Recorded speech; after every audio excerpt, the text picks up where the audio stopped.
Hello, everyone. This is John Galt speaking, back again. This seems like I just did this the other day. Like, I've been popping off videos like crazy here lately. What in the hell is wrong with me? I don't know. A lot, I would say. If I was a psychiatrist, anyway. So, a kind, wonderful, awesome subscriber of mine has made a very significant contribution to this YouTube page, and he has gave me leeway to make a couple videos for him that I can leave publicly on my YouTube page to share with all you guys, to show you guys what happens whenever a content creator gets some support, what they're able to do, answer, show, teach, and share. Okay.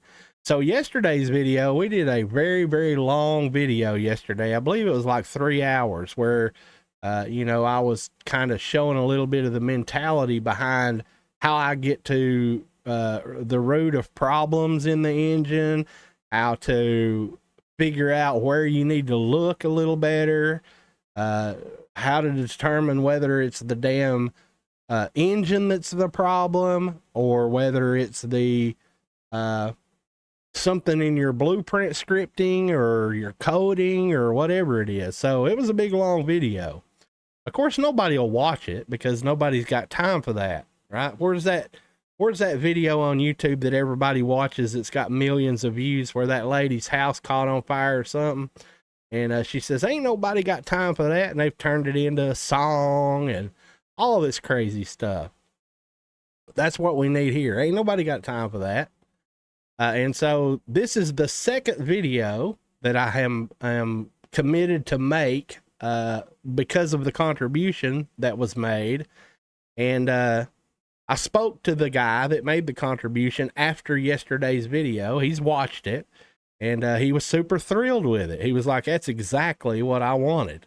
You did a bang up job. And I told him that I was going to make him a couple videos because he made a pretty good contribution, guys. I ain't going to bullshit you. And so he said, make whatever I want to make. So I had mentioned in yesterday's video that we would probably end up trying to take 2 free projects that I have gave away to my community, and we would try to smash them together into one project just to kind of show you guys a little bit of the process of why I choose not to try to migrate projects together. Okay. Now, I want to also say that this is only really true when it comes to projects that contain a large amount of blueprint scripting. Okay, so we're going to discuss this, and this may end up being another 3-hour damn live stream. I don't know. We may not even be able to accomplish this, but we do have at least a couple advantages. One is I built both these projects, so I know how they work. Okay, and the other advantage is that I'm very persistent and I do not like to give up. And the third advantage is that I'm pretty smart when it comes to solving problems and, doing things in this engine, whether it be Unreal Engine 4 or 5. You guys have to keep in mind, I've been banging at this stuff since 2015. So what is that? 8 years I've been doing this now? Holy crap. Time flies when you're having no fun. Okay. All right. So, hello, Ox or whatever that is. Hello, I'm doing good. I hope you're doing well.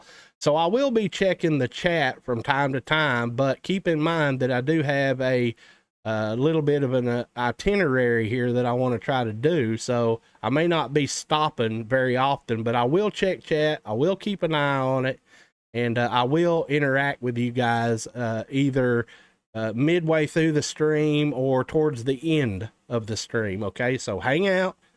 Buckle in, lock down, and hang on, because here we go. Okay, so first I want to show you guys where you too can get these 2 free projects. Now, I've made a couple videos on this, the latest one that I gave away to you guys called the Simple Steam Teams version. And I've also showed you guys a little bit about this TPS starter project that I built on live stream and gave away. So I'm going to go ahead and post a link to the drive where you guys can find these, and I'll show you a little bit where you find them at. And also I'll try to pin that in the comment section, because sometimes these videos, the chat mysteriously vanishes on them. Thank you, YouTube. You're awesome. And so if that does happen, be sure to check the comments to see if you can find the link. Also, before we get rolling here, I want to say this too. This YouTube page operates by contributions only. What that means is, for the majority of the content that I make for this channel specifically, the only way that happens is by contributions from viewers. Subscribed or not, doesn't matter. Liked videos or not, doesn't matter. Sharing my videos or not, doesn't matter. The only way that happens is you use the PayPal link on my YouTube page. It's in the banner, and it's also in the descriptions of these videos. And you send me a contribution. And in this, when you do that, it gives you the ability to write a message when you do that. And in that message, you can either say, thank you very much, I appreciate you, I like your YouTube page, here, go buy you a cup of coffee. Or you can request a topic that you would like to see covered in this engine. But if you want to request a topic to be covered, before you ever send your contribution, please use the email links and email me and ask me what you would like to see covered. And then I will respond to that email and let you know, well, whether that's something that I want to cover or not. Because I don't know everything. Nobody can know everything. There are also certain types of game mechanics that I don't care nothing about. I don't want to talk about them. I don't want to look at them. I don't want to build them. So that is a way for you to validate that your contribution would not be in vain. So in other words, if you make a contribution for $5, for example, and in the message you say, hey, I want you to show me how to make leveling mechanics. In other words, how to grind XP on your damn character or whatnot. I don't cover that shit. I don't like that shit, and I never will. Same for stupid loot boxes and all these free-to-play mechanics that everybody's so hell-bent on poisoning the entire gaming industry with. I don't care nothing about that. So I would never contemplate making any kind of a video about that kind of stuff. And then the final thing to that is that you can't ask me how do I build my game and expect to get 20 videos for $5, right? That ain't how that works either. So be reasonable and, you know, email me first and I'll tell you, yeah, I don't want to, yeah, never mind. Keep your contribution. I don't want to talk about that. Or, yeah, $5 for 10-hour-long videos is not going to get it, right? So be sure and contact me first, unless you're just sending the contribution to say, here, go buy you a cup of coffee. Appreciate that last video. And now with all that out of the way, the link in chat, if you click that link, it's going to take you to my personal Google Drive. And in here, this is a project called TPS Starter Zip. That is a free project that I gave away that you guys can have as a starter project. It's exactly what it says it is, TPS Starter Project. And then the Steam project that I just gave away is called Simple Steam Teams. And that's the video that we talked about quite a bit in yesterday's video. Or I mean, that's the project we talked about in yesterday's video. So in today's video, what I aim to try to do is put these two together and make something tangible. But before we can even do that, I need to go back into that TPS starter project and kind of see what the hell it was. I don't even remember how far I took it, what's in it, and all that stuff. Okay. So we're going to do that first. Okay. So we're going to take this TPS starter project and we're going to go to this WinRAR, and we're going to extract this, and we're going to put this in my documents in the Unreal projects like so. And I guess we'll just leave the simple, well, actually, we need to talk about this, okay? Because this is kind of important. So we're going to go ahead and WinRAR extract this thing too. And it will also be going in my documents under the Unreal Projects folder. Did that extract already? Was it that quick? Holy crap. Let me go look here just to make sure. Yep, there they are. Okay. So we're going to open the launcher. I don't remember even what version of Unreal engine that I built this little TPS project in. I suppose it was 5, right? So we're going to, I mean, we might as well use the latest engine of the latest engine version, right? Because, you know, if you watched yesterday's live stream, you guys are probably full aware that this Simple Teams and Steams has got some issues in Unreal Engine 5, which oddly enough seems to work perfectly fine in Unreal Engine 5.2. So we're going to go ahead and upgrade both of these projects to Unreal Engine's latest version, which is 5.2. So to do that, we go into the project directory here, into my documents, under the Unreal projects. We open up the folder, take the project launch executable, right click, go to show more options, and we say switch Unreal Engine version, and we're going to 5.2. And then we're going to do the same thing for this other TPS starter project. So we're going to right click and we're going to say show more options, switch Unreal Engine version, and this is also going to 5.2.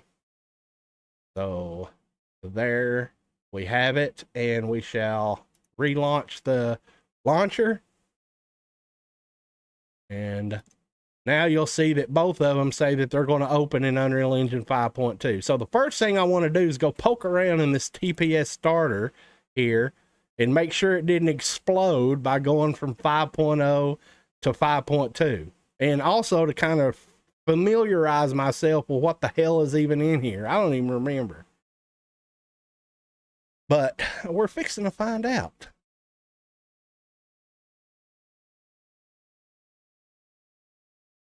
Oh, I gotta get me a drink here. Oh, wow, we're missing project settings. We got some shader model stuff going on. We got preparing skin stuff going on. I mean, holy mother of Christ, we really got this thing exploded here already, right off the damn bat. And this is exactly why, ladies and gentlemen, that I despise project updates, engine updates. So, I mean, the whole damn entire map's missing, which it really technically ain't, I don't think. Then again, maybe it is. I mean, I don't know. It's got no regions loaded. Project settings are missing.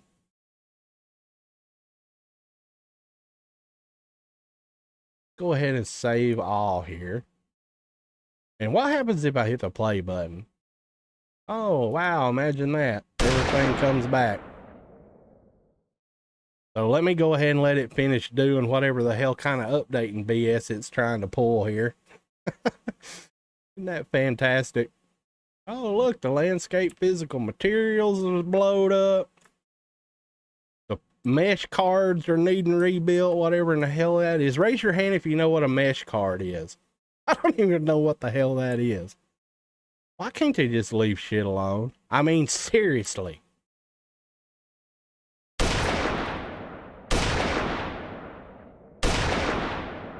So I'm just kind of dicking around here while this is happening. So it seems like that we have a character in here that can move around. He's got a weapon in his hand. It seems like he's got some aim offset stuff going on. He's got a jump. He's got WASD movement. He's got left shift makes him run.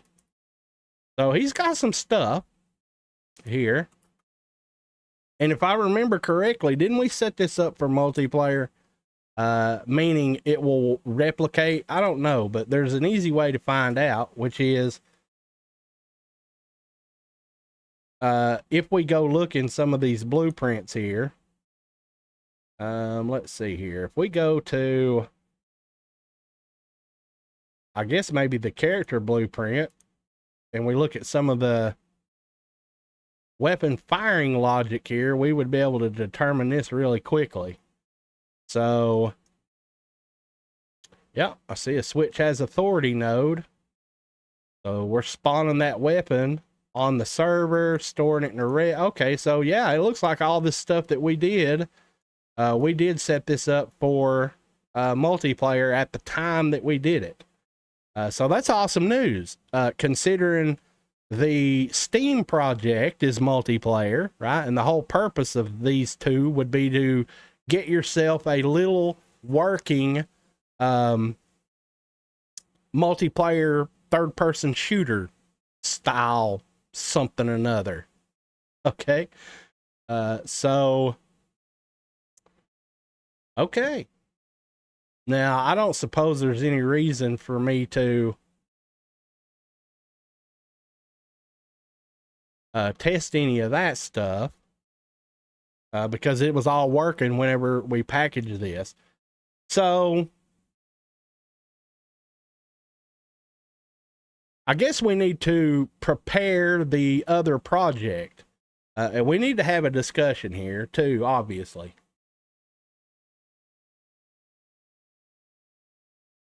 Just build stuff, Galt. Nobody wants to hear you talking about shit. Just make things. We don't need to know any concepts of thinking behind how you do this stuff. We just want you to click buttons and let us watch you click them. I don't do that here. Okay, so building upon yesterday's video in the beginning where I talked about the reason I hate doing this, and it's not as easy as people think it is because the complexity involved in working projects, okay? So in this project here, let's just go ahead and talk a little bit. Maybe we'll just do it. We'll do it this way. Like we'll go here and we will filter to find everything that is a blueprint. Okay. So if we select the main content folder here, you guys, this will show you, I think every blueprint that exists in this project, I think. So as you see here, it looks like there's 1, 2, 3, 4 blueprints in this project. Okay. Now, I don't know if this includes, obviously it doesn't include the animation blueprint because it's not listed here and we know one exists. And I also don't think it includes the widgets either. So if there's a character blueprint, a weapon blueprint, a game mode blueprint, and a HUD blueprint, so that's 4. So if we was to turn this filter off and we look in the blueprints, so there's 2 blueprints, and if we look in the characters, there is a character blueprint and there is a animation blueprint, so that's 4. And then if we look in the UI, there is 3 widgets, so that's 4, that's 5, 6, that's 7 blueprints. If we look in the weapons, there's 8 blueprints. And so it looks like this project's got about 8 blueprints in it, counting the widgets. It's not a big deal, okay? So now what we're going to do is we're going to open the other project that we're contemplating on migrating these two together, Okay, so we're going to open this little Steam project here. And we're going to do the same thing. We're going to kind of compare the blueprints. And I'm going to show you guys why this is such a effing nightmare to try to do. And everybody is hell bent on doing this. And they ask me all the time about doing this. And I'm like, nah, no, I'm not doing this. Okay, so if we do kind of the same thing here, we put a filter on for blueprints. Okay, and we go into the content right off the bat. We're going to say there's 1, 2, 3, 4, 5, 6, 7, 8, 9. There's 9 blueprints here, and that's not even counting the widgets and stuff. Okay, so there's 9 blueprints here. And if we turn off the filter and we look at the widgets, see, it don't show the widgets. So there's 9 blueprints, and then if we look at widgets, there's 9, there's 10, 11, 12, 13, 14, 15, 16, 17, 18, 19, 20, 21, 22. Then the animation blueprint. What did I say? 22, 23. This would be 24. So it looks like there's 24 blueprints in this simple little Steam Teams project. Okay. Okay. And so that's a lot. And then you have to understand that, okay, a lot of these projects have the same blueprint. So in other words, if we were to look into this project here and we look in system, you're going to see that this project has a game instance, a game mode, and a game state. Well, if you look in this project, you can see it's got a game mode, right? And it's got a HUD. Well, the other one probably has a HUD too. So this project is set up as a third-person shooter. The other project's not got any kind of those mechanics in it. So if you were to look, as an example, if you were to look into this game mode here, you'll probably find out that there's nothing in here, right? That's actually a good thing, believe it or not. But if you were to look in this other project here,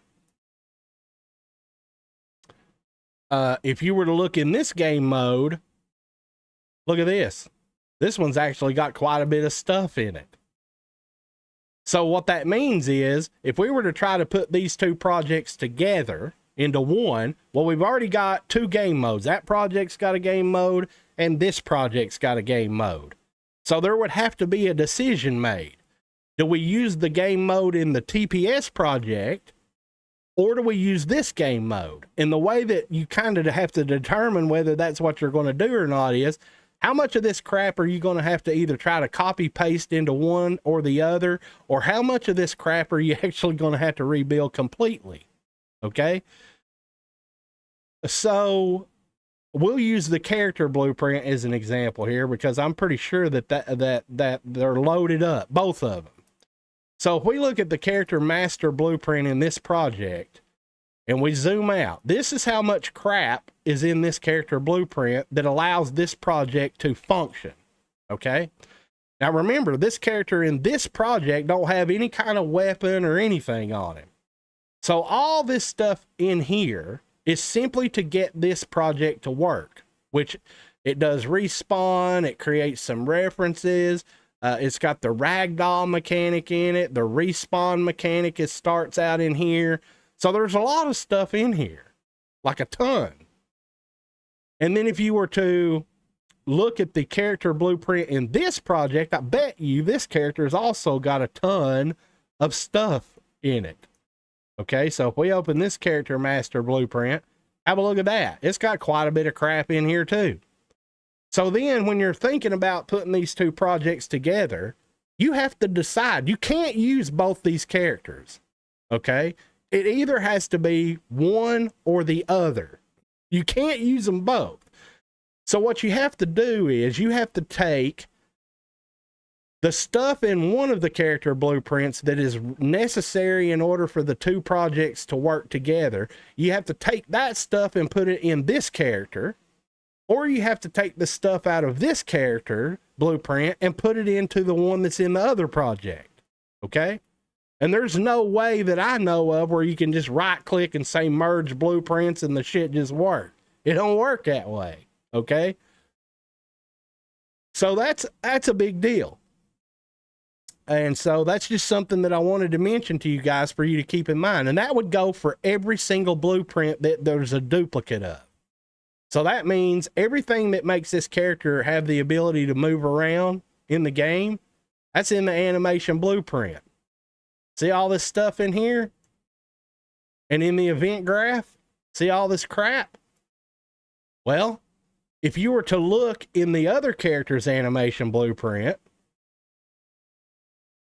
this one is probably nowhere near as complex. Look at the event graph.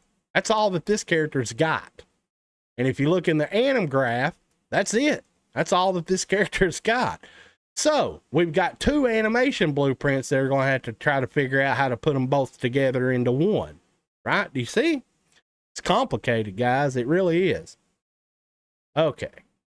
Now I've harped on that enough. Let me get me a drink here and we'll continue this process here.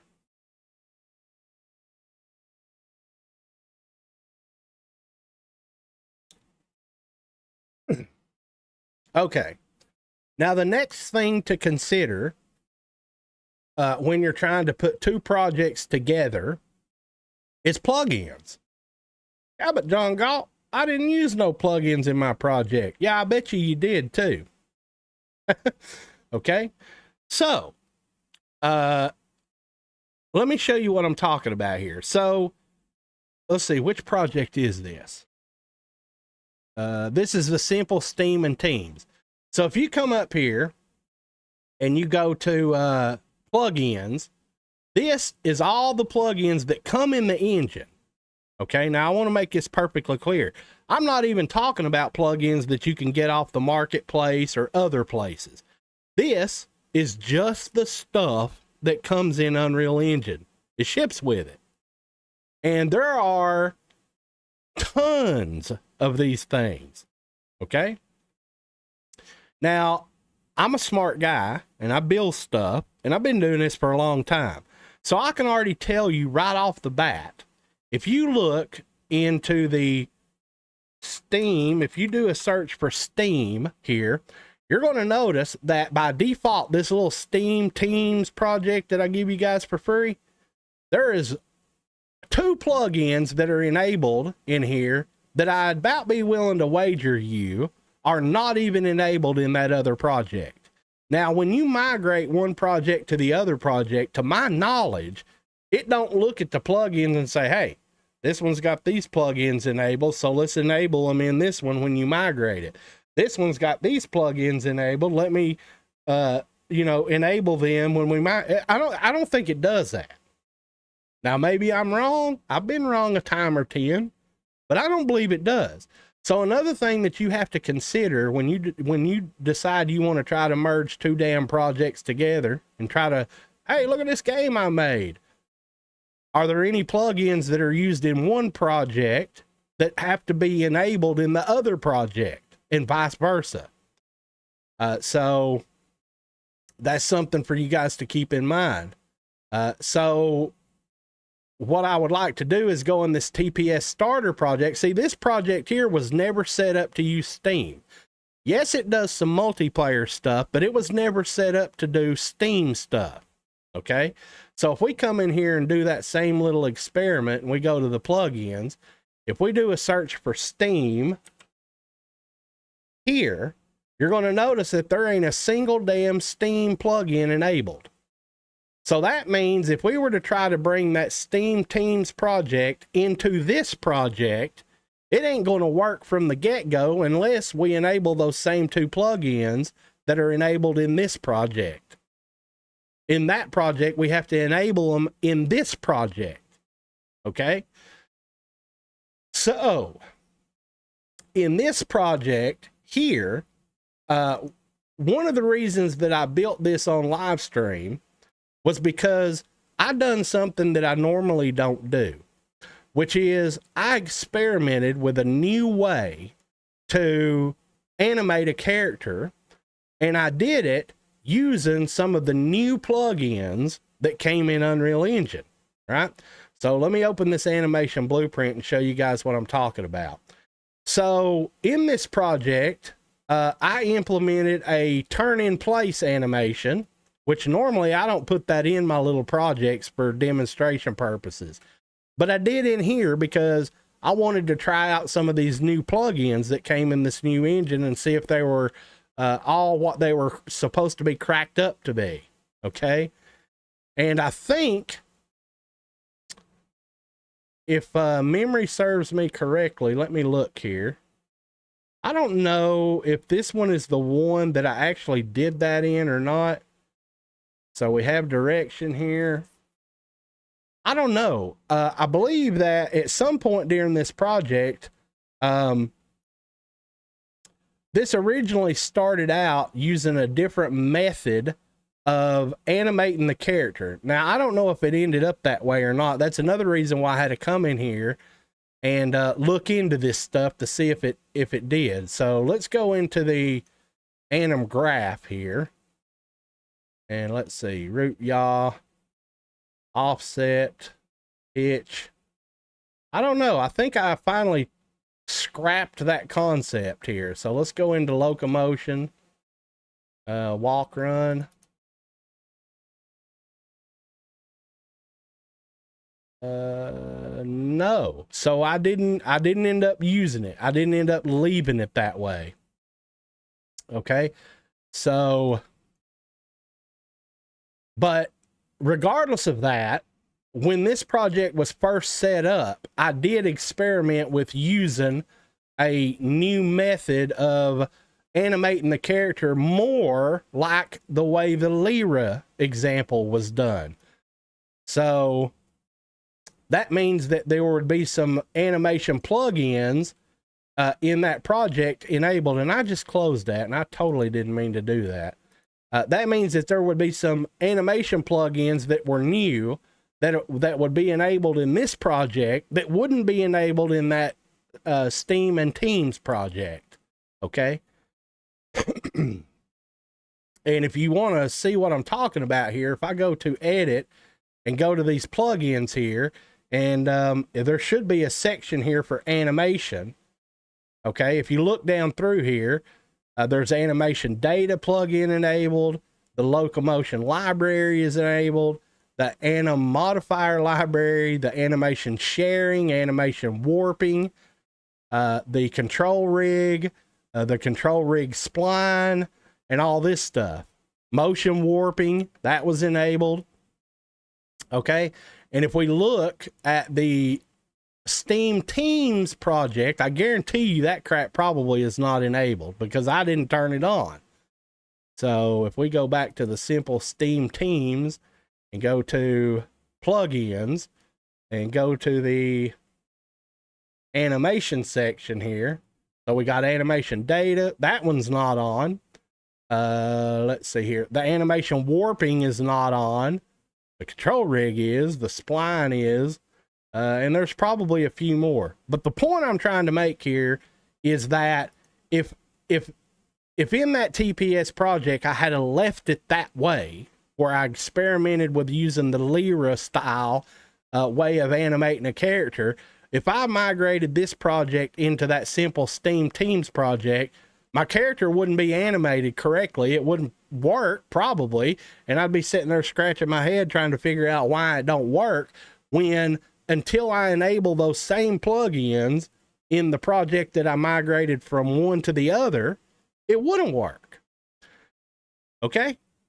And that ain't counting the stuff that goes inside the INI file. Okay. So I'd mentioned in yesterday's stream that to get Steam working, there was a modification that has to be made to the INI file, manually made.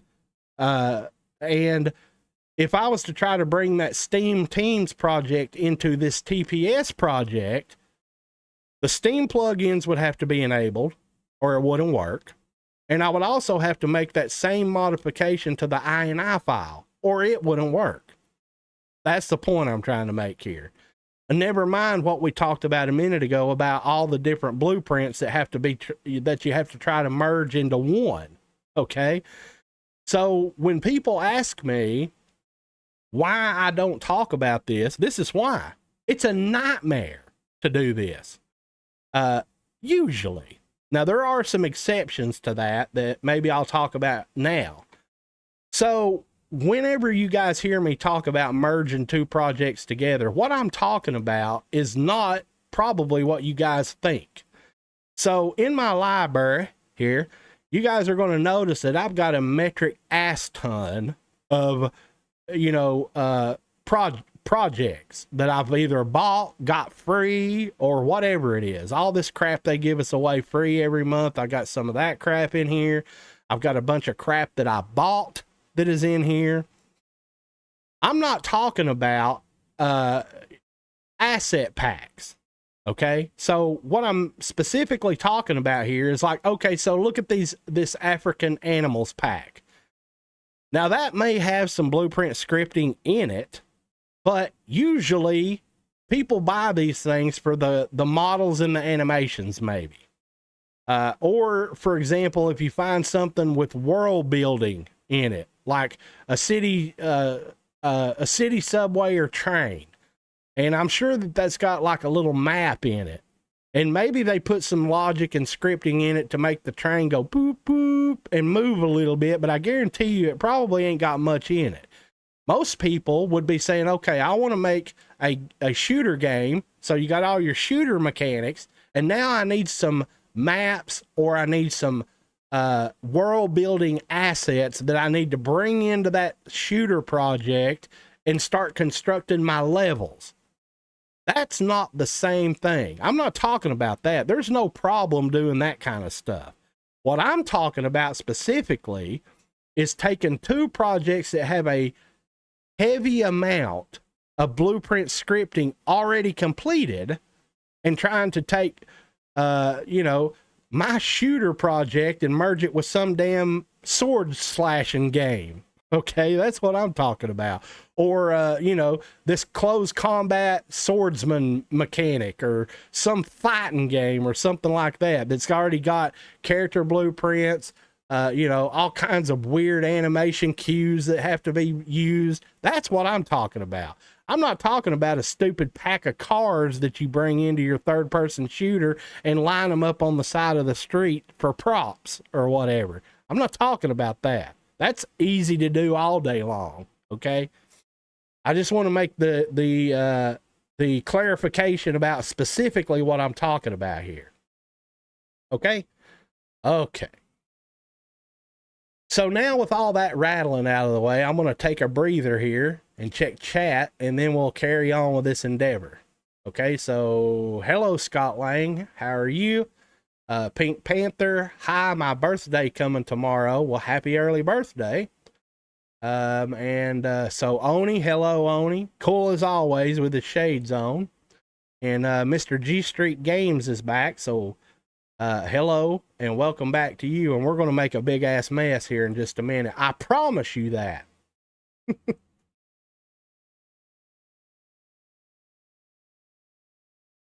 Okay.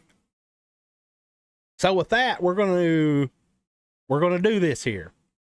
Now, in yesterday's 3-hour video that nobody will watch, there was a part in there where I mentioned, maybe it was that one, or it may have been the stream where I actually talk about this little project here. And I said that when you're using my stuff, you're not supposed to be taking my stuff, and trying to bring it into somebody else's stuff. What you're supposed to be doing is taking somebody else's stuff and bringing it into my stuff, okay? And the reason for that is because every single project that I ever construct is meant to be used as the place you start. Meaning, you start building on top of whatever project it is that you got from me. So if you buy the simple capture the flag, you start building your mechanics on top of that. See, there's no shooting or anything in that project. You start right there. And then you add your weapon to the character. You change the animations. You change the way you want the character to move. Same for the TPS basic or the FPS basic, all of them. That includes, ladies and gentlemen, the Simple Steam Teams project, and the Shooter project. Now, here's the dilemma. In this video, I'm going to try to take both of my starter projects and make a new starter project, which is exactly what you shouldn't do, by the way. And an advantage is that I built both of these. So I kind of know what the guts of them look like. And I kind of know, well, this plugin's got to be enabled or that ain't going to work. So I've got a heads up on this. Now, I want you guys to think about this for a minute. If you're buying stuff off the marketplace, you didn't build either goddamn one of them. So you have no fucking idea how either of them was built. And I'd mentioned in the stream that every content creator and every dev has their own style of doing things. Some people do it extremely complex and complicated, and some people do it just as easily as they possibly can for people to understand and learn from. And I'm that kind of guy. And even having said that, that doesn't mean that my projects are simplistic.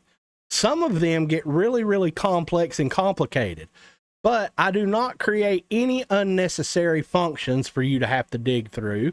I do not create any unnecessary macros that you have to dig through.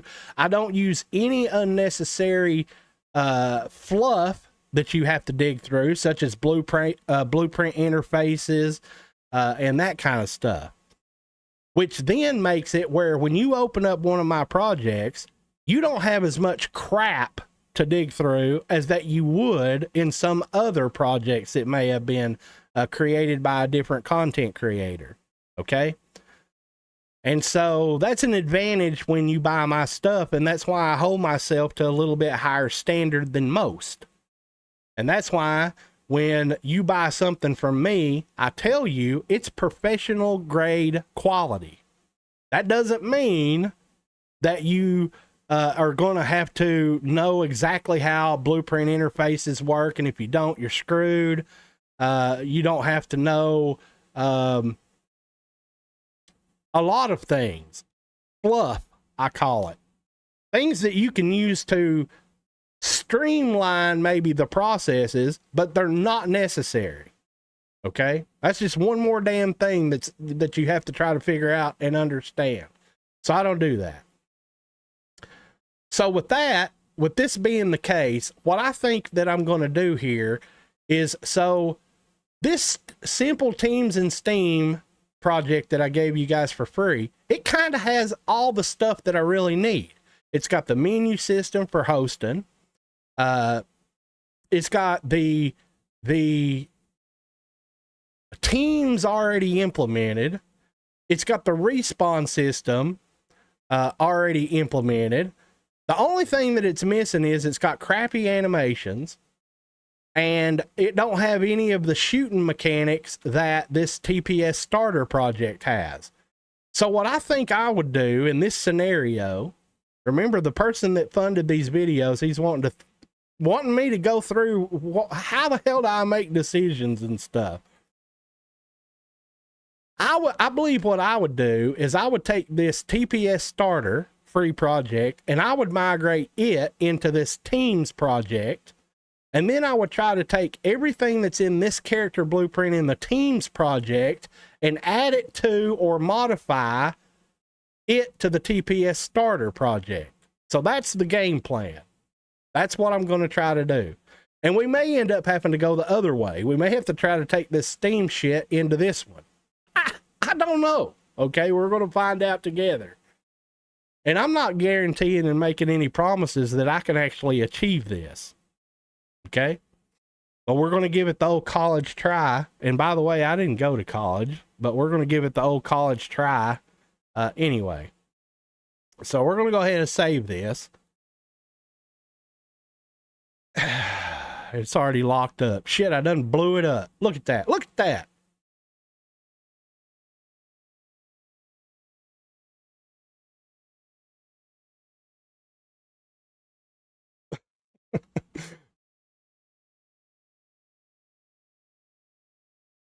Yeah, I already blew it up.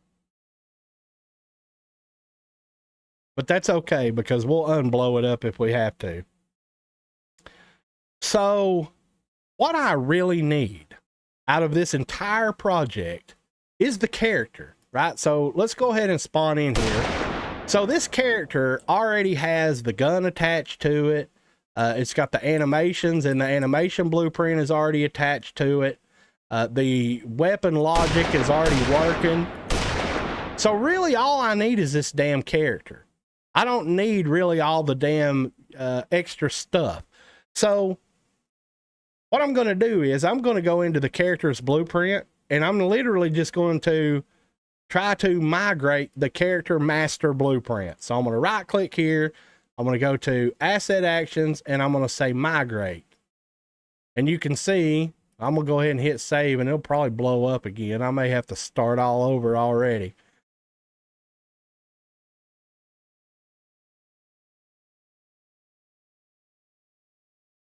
Okay.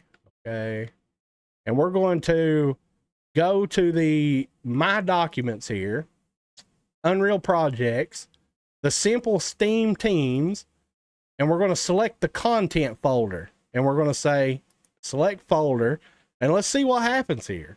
Right? I mean, we ain't done nothing but rattle so far, so maybe this will work. I don't know. We'll see.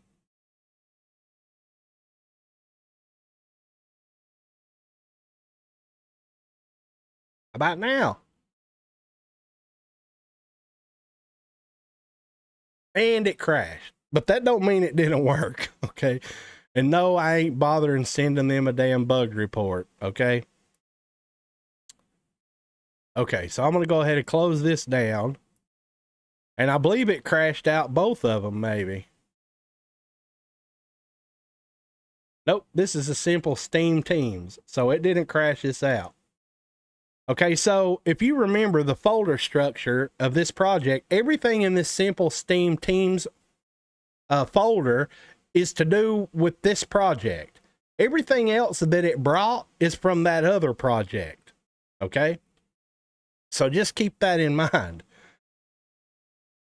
You guys should really pay attention to your folder structures when you're creating projects so that you can do this if you wanted to. See, if I hadn't put all that simple Steam Team stuff in this single folder, there might be conflicting problems because there might be a folder it's trying to migrate that's got the same damn name as the folder that's already in here. Okay? And I learned this little trick from the marketplace, right? Because when you make things for the marketplace, they make you do it in a very specific way. File name's got to be a specific way. Folder structure's got to be a specific way.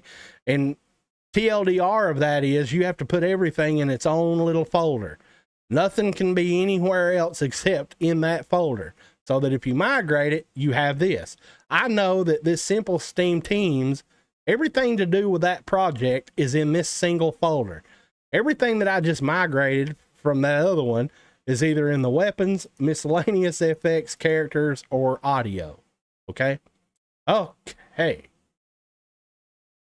So what is the next step of this equation? Well, I'm not going to sit here and go through the damn menu 10,000 times. I can tell you that shit right now. So I'm going to open a map. So we're going to go into the maps folder, and we're going to open test map 1. Just like that.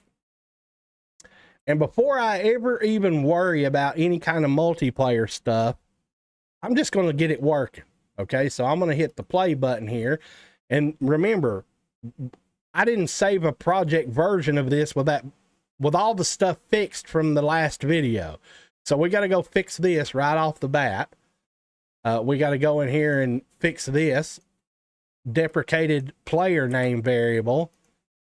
Get player name.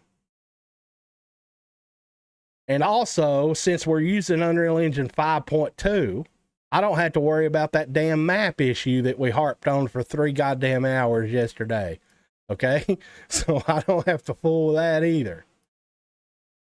Okay, so now let's hit play again. There we go. So the goal is to get the other character to spawn. Okay, that's the first goal, to get the other character to spawn. Now, I suppose that, you know, honestly, that's not necessarily true. We have to make a decision here. And maybe this will involve a little bit of experimentation that you guys can follow me with here. So we need to set ourselves some goals. So the first goal is, I want to use the new mannequin, not this dude. That's the first goal. The second goal is, I want the character to have the same movement capabilities as the other character, not this character. The third goal is, I want it to use the same animations as the other character uses. Obviously, if it's going to have the same style movement, it needs to have the same animations, right? And then the final goal is, I want it to have the damn gun that it can aim and shoot like it does in that other project. I also want the character to have the health that the other character has, and I also want it to use the respawn system that is in this project, right? So that's the goals. And the reason is because this project here already has a respawn system set up in it, and it's got team spawn points. So if I hit the Z key here to suicide, this character already does the ragdoll, it waits a duration, and then it respawns at your team spawn points. That's an important mechanic, okay?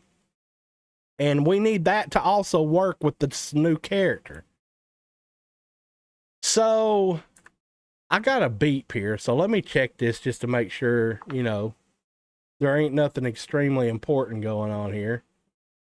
Every time, it never fails. I am so sick of spam text messages I could puke. How about you guys? Bots are taking over the world, guys. Okay, so why don't we start by trying to just get this character to use the new mannequin and the same animations? How about we try that first? So how do we do that? Well, when it brought in that stuff from that other project, it brought the character blueprint, it brought the animation blueprint, it brought the meshes, it brought the animations that it's using, it brought all that stuff. So theoretically, what we should be able to do is go into the simple Steam Teams projects character blueprint and open it. And theoretically, we should be able to take this mesh that's here and switch it to the new one, right? So we take the SK mannequin and we change it over to the actual Manny. And as you can see, it did swap that character. The next step is the animations, right? So theoretically, once again, we should be able to take the old animation blueprint and switch it over to the new animation blueprint. And there it is. Okay, so if we compile that and save it, we should have at least the animations and stuff in the mannequin working on this new character. And we do not. So the animation blueprint is not working. And it's starting to lag out, it seems. So,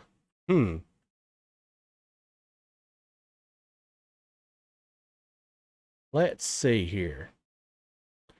I'd about be willing to wager why that possibly ain't working is the other animation blueprint. Okay, so if we go to the other animation blueprint, the one that came from that other project, if we go in here, let's see if there's anything obvious causing this to not work. So if we go into the event graph, we can kind of look and see what's going on here. So set reference to owning character.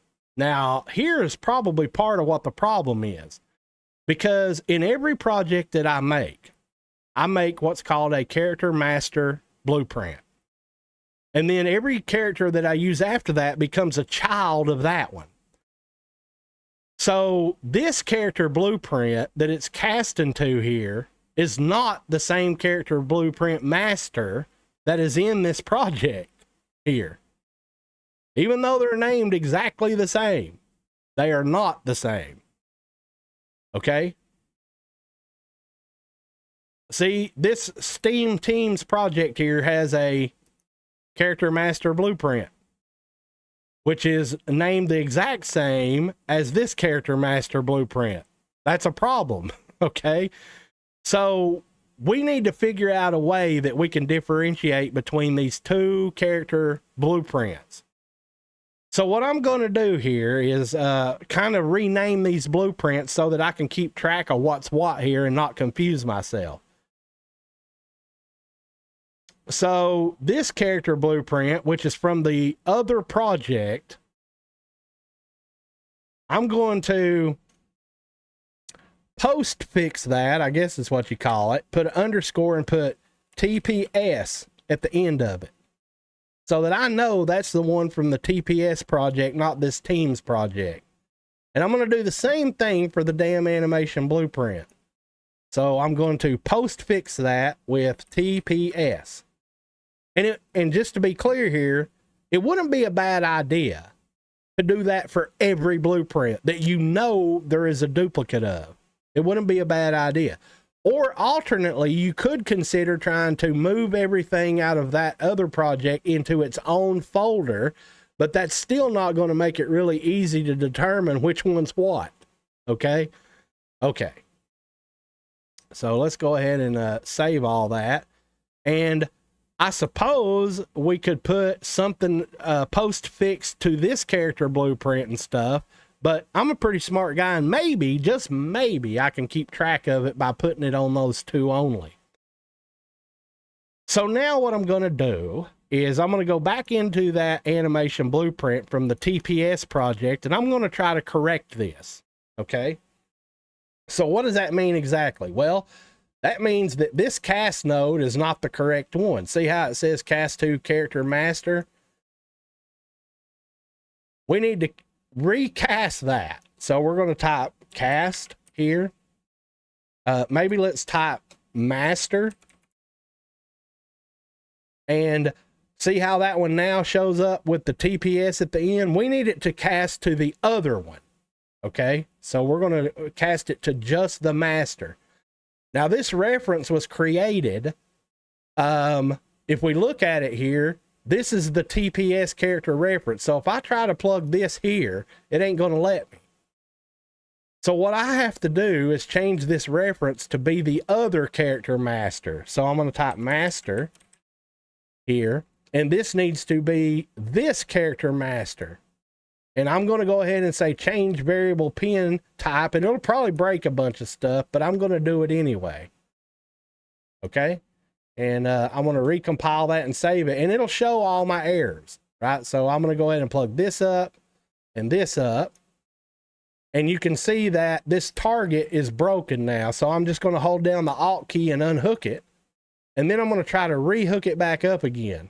And you see it'll let me do it. So it kind of does that to update as you go, and you can click these here. So for everywhere that character master reference is, it's busted all of a sudden. So you can see it showing you here, and this is actually the way that it's doing this. This is something that's new to the newer engines. It didn't used to do this. So now we at least know that, okay, we've got a problem here and we're going to have to fix all this. Well, to fix it, if we unhook all the red ones by holding down the Alt key and left clicking, now we might be able to plug these back up, and we got to make sure we get them all. So we go back to the target is sprinting. Well, that variable doesn't exist on the character. So this one, it doesn't even exist yet. So we're going to leave that one unhooked. The animation sets variable doesn't exist. The is female variable doesn't exist. Is weapon being fired doesn't exist. And the is damage doesn't exist. So what I'm trying to say here is that we can't even hook all this shit back up yet. Okay. So we move on from that. Let's go ahead and compile it and save it here.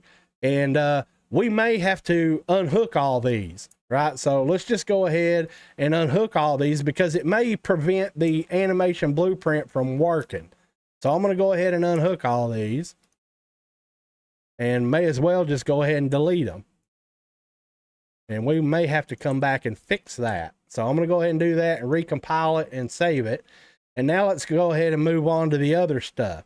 So this one here is broke. I'm going to unhook it and replug it up, compile and save, and then we move on, right? So this one's broke. Unhook it, recompile it. And you know, we might be able to actually just right click and click refresh node, and that might actually fix it too. But now, as you can see here, all the errors down here are gone. They're gone, which is a good thing. So now let's go back and try this again. So let's go ahead and spawn back in here and move around, and it's still not working. So there's still something else going on here other than just that. Okay, so let's just save everything, and let's go back into this animation blueprint here again and look in the anim graph. And maybe we'll do this. Maybe we will see if we can manually set some of these values and get him moving in this screen. So let's see here. Let's set the velocity to, I don't know, 600. And should move true. There he goes. Okay, so it may be the should move that's actually the problem. So let's compile that and save it. And let's go back into the anim graph, and let's see if that's what's preventing this from working. So coming into the locomotion here.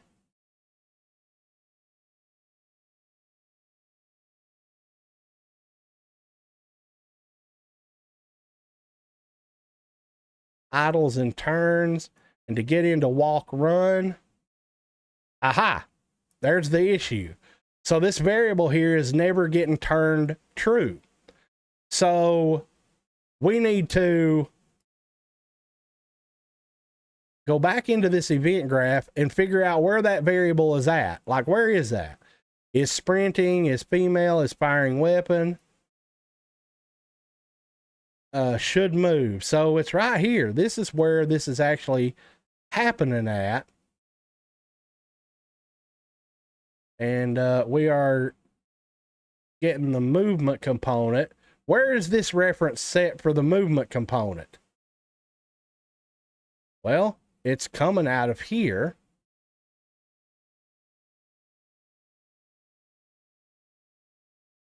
So you would think that that would be okay because we did. Oh, I see what it is. Do you guys see it? Staring me right in the damn face. Hello, dumbass. How about plugging that back up? So now let's go try that again. This is why you don't do this stuff, guys. Hey, look at there. Looky there. We got him moving. And the turn in place works. Check it out. The jump works.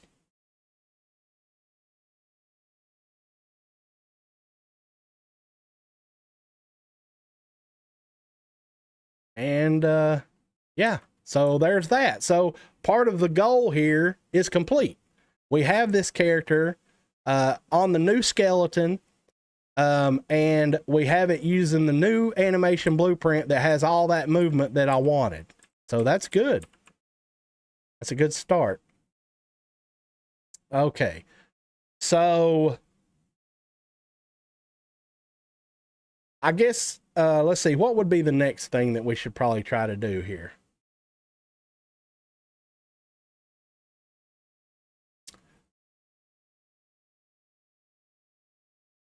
I mean, I suppose we should probably, I mean, this is a visual thing, so it doesn't really flipping matter just yet. We could probably fix that color so that it turns the entire character red like it did, or we could just disable it completely and deal with that at a later date, right? So in other words, this looks like the character's got a red shirt on, and if we were to go ahead and switch over to the blue team, it'll make it look like he's got a blue shirt on. And that's just a little visual indication of the different teams, but the character himself is just blue. So we're just going to kind of leave that for now. Okay. Okay, so I guess what we can do now is we can get rid of the other animation blueprint and the damn animations for that matter. So as I do these things and try to get these migrated together, I try to eliminate things as quickly as possible so that I don't get confused, and I also don't have as much crap to dig through. So what am I talking about here? So in this Steam Teams thing here, in these blueprints, this character's animation blueprint, we're not using that anymore. So I'm literally going to right click that and delete it, get rid of it. And we're also not using any of those animations anymore either. Now, should we get rid of them? I mean, we could probably keep them in here, but I'm not going to be using them. And I'm also not going to be using this blend space anymore either. So I'm going to go ahead and delete the old characters' animations and stuff. Get it out of here. I don't need that gumming up my works. Okay. So we're going to go ahead and get rid of all those.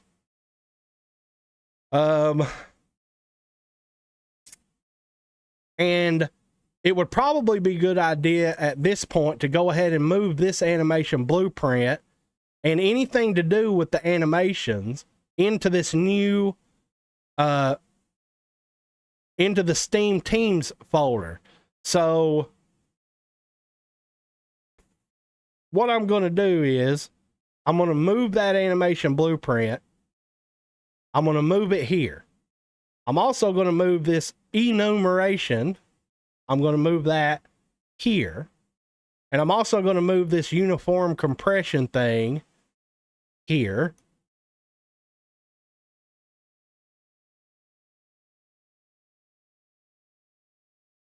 And now we're going to do something that's pretty important here. Anytime you go to moving things around in your project, you should get in the habit of taking your main content folder, right mouse click, and say fix up redirectors.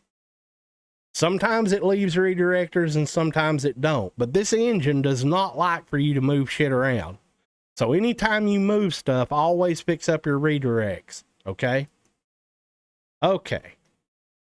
So what is the next step?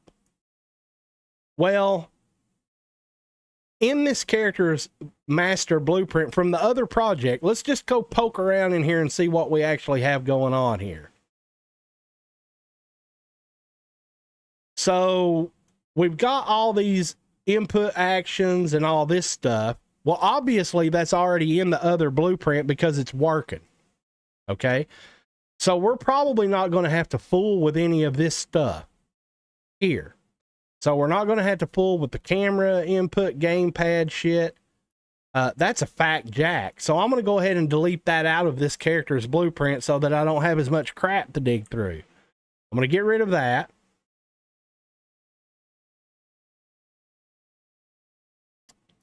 We're not going to be fooling with this. Let's see. This is the movements camera, right? So when you look up and down and turn left and right, that other blueprint already has that in it. So we're not going to be fooling with that either.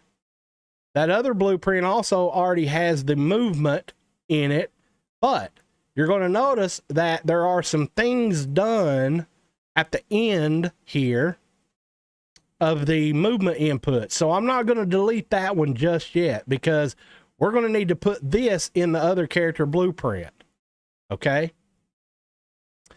And so I'm going to leave that for now. And you can see it's got this server stop sprint. And so we have these two functions here.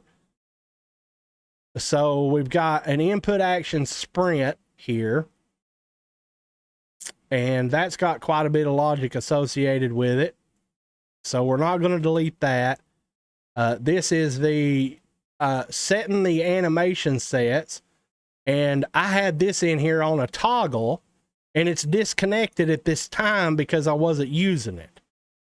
So for now, I'm just going to go ahead and get rid of that because I'm not worried about switching animations at this particular moment in time. So I'm going to get rid of that. And we have this set gender. So this was the key I put in to switch from male to female character. Well, obviously, it's way too early for us to fool with this at this particular time. So I'm going to get rid of that. And this is the firing of the weapon. I'm going to go ahead and leave that. So let's compile that and save it. And let's go look around and see if there's anything else we can kind of do at this particular time.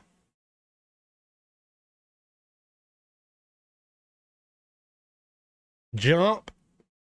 That's already in that other one, so we don't need that crap. Get rid of that. And this is event begin play. And this is where we're spawning the weapon.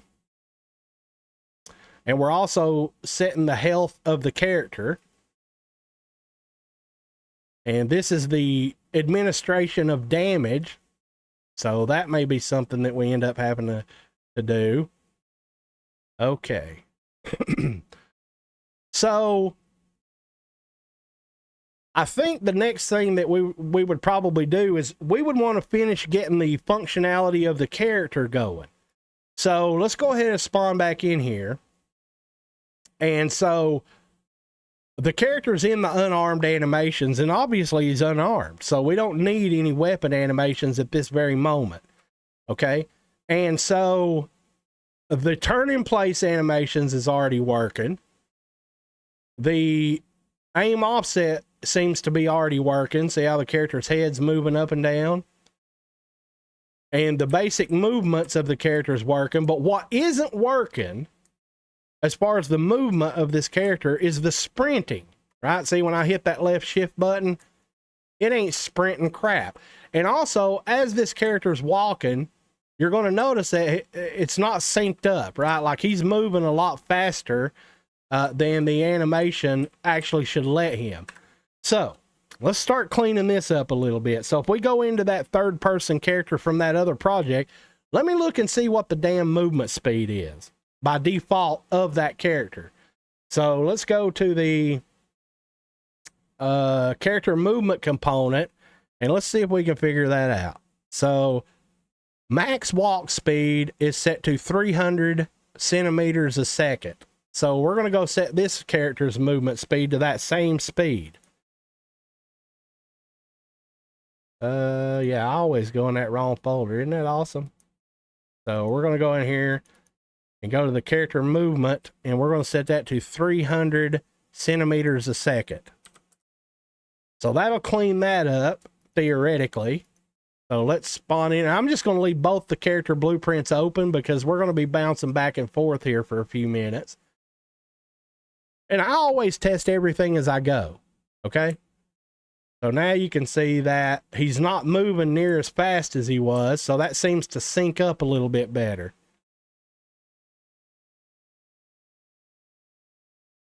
Okay. So the next thing is I want to put the sprint in. I want to make it where we get the sprint working back on this character again. So if we go into I can just click this. If we go back into this one, where is the sprint and how does it work? Well, if you look here, this is why I didn't delete the movement stuff yet, because the way I did sprint is this part right here. This is part of it.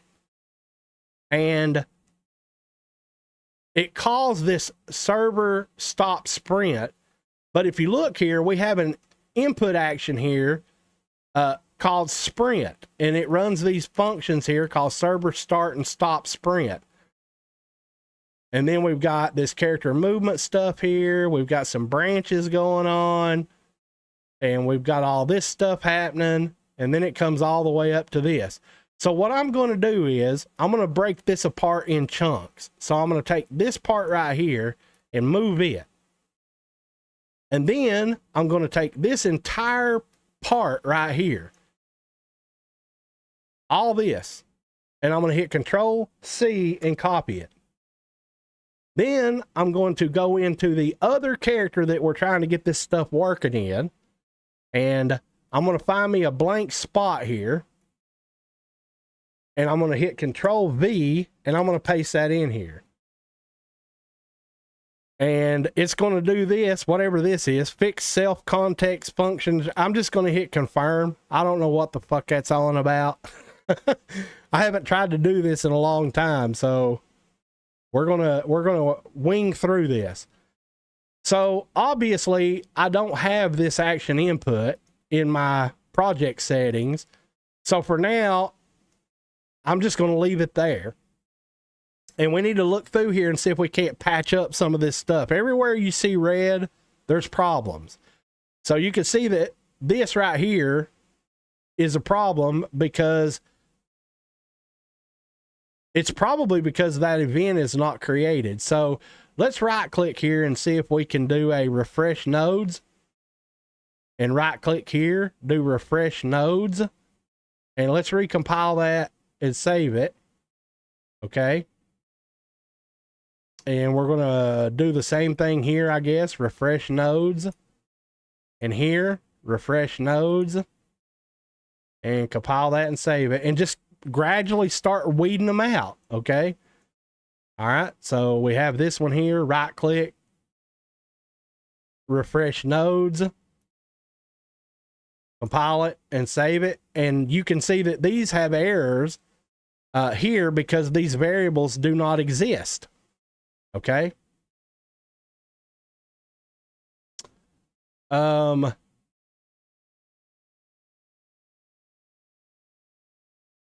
going to go ahead and create these, right? So if you find a variable that's not there, if you right click and say create variable is sprinting, we're going to go ahead and create that variable. We're also going to go ahead and take this current weapon one and click create variable, and let's compile that and save it. Okay. And let's see what else we got going on here. So it looks like the final thing that we have so far is this action input. So we could either just delete that and put an entirely new button press in here, or we could go into these project settings here, go to edit project settings, and it's called sprint. So we just simply need to go to the project settings and go to the input, create a new action map, and call it sprint. Spell it exactly the same way, by the way, and then whatever button it is. So I think I had that set up to be the left shift button, maybe. Where the hell is that at? Am I going to have to search for it? Seriously?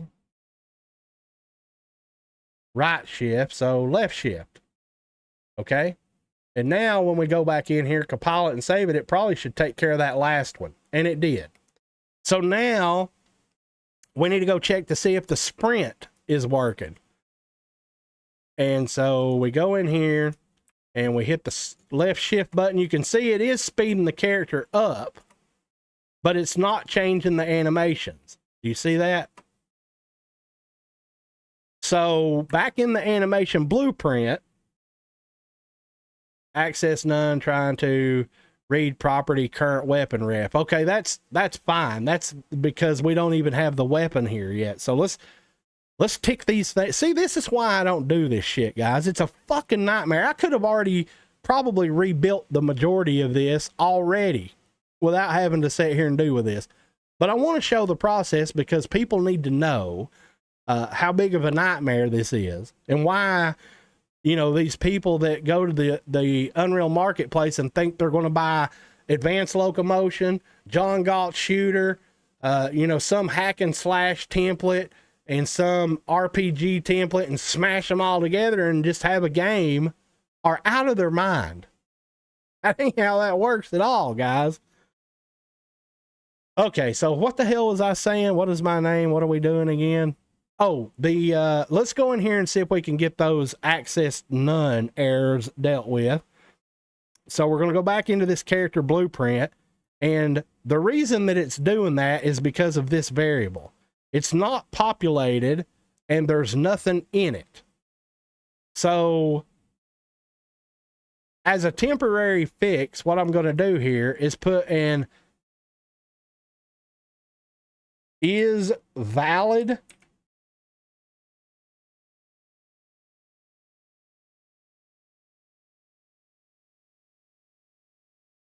Did I not click a blank space? Click a blank space and type is valid. Nope. Where the hell is it? Is it? Good God, did they fuck this up too? Where's the little macro for is valid at? There it is. It's this one with a question mark. So as a temporary measure, I'm going to put this in here and plug this in here. And we're going to only do this if this is valid. Okay, so let's go ahead and compile and save that. And let's go check to see if that error goes away. Guys, you should tick these errors off as you go, because you'll get 2 hours into trying to do this migration and be like, wait, where the hell was that problem at? And that's why I do these things one at a time too. It's so you can keep track of it. So now when we do the left shift, it's still doing what it was doing, but now when we hit escape, it shouldn't throw that access none error. So why is the animations not changing? Well, the reason the animations are not changing is because in the animation blueprint, when we was coming in here correcting all this stuff, do you remember all this crap here that we had to unhook because it didn't exist? This is one of them, is sprinting. So from that character master, since we created the variable, we now have that. So we can pull out of this and type is sprinting, and we can say get is sprinting, and we can plug this one back into this one. So you guys see what's happening here. Eventually, we're going to have to recreate all these damn variables and the logic that goes along with it in that character's blueprint at some point, if we choose to add all this stuff back. Okay, so compile that and save it. And now let's go see if it actually switches the animations. And there we go. So now when I do the sprint, it is actually swapping the animations and changing the character's movement speed. So the next part of this is, hey, wait a minute, asshole. This is a multiplayer project. At this point right here, we need to check to make sure all this stuff is replicating. Okay? Isn't that the whole point of multiplayer, to make sure that this stuff replicates? So at this point, what we get to do is what you all love to see me do, is play in these little ass windows, right? So we got to go here to advanced settings, and we're going to say 720 by 512. And actually, just for those of you who want to know, I don't actually have to play in these little ass windows. I have 2 monitors, but the problem is you guys can't see both of them. So I have to do this when I do these videos so that you guys can see the 2 screens side by side, so you can personally see in the video that you're validating that it's doing what it's supposed to be doing. And that's why I'm blind. Just so you guys know, I've been staring in these little ass windows for so many years. I can't see a goddamn thing anymore. Okay. All right. So we're going to go back to listen server, of course.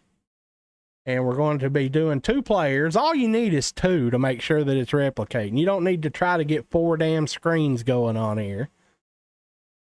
And then we go to new editor window Pi. I always put the client on the right side and I put the server on the left side. That's just a force of habit. It really doesn't make no damn difference. And we'll put this guy on the red team and we'll put this guy on the blue team. And I'm going to go over here and see if when I sprint, does the server see my movement speed change and my animations change?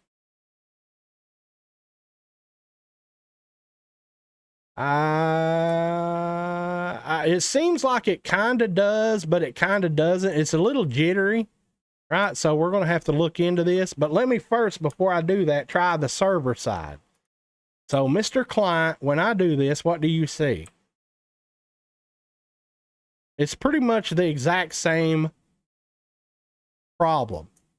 So we're going to go solve that. Now, once again, guys, look, I cannot teach you guys how I know the things that I know, other than I built these.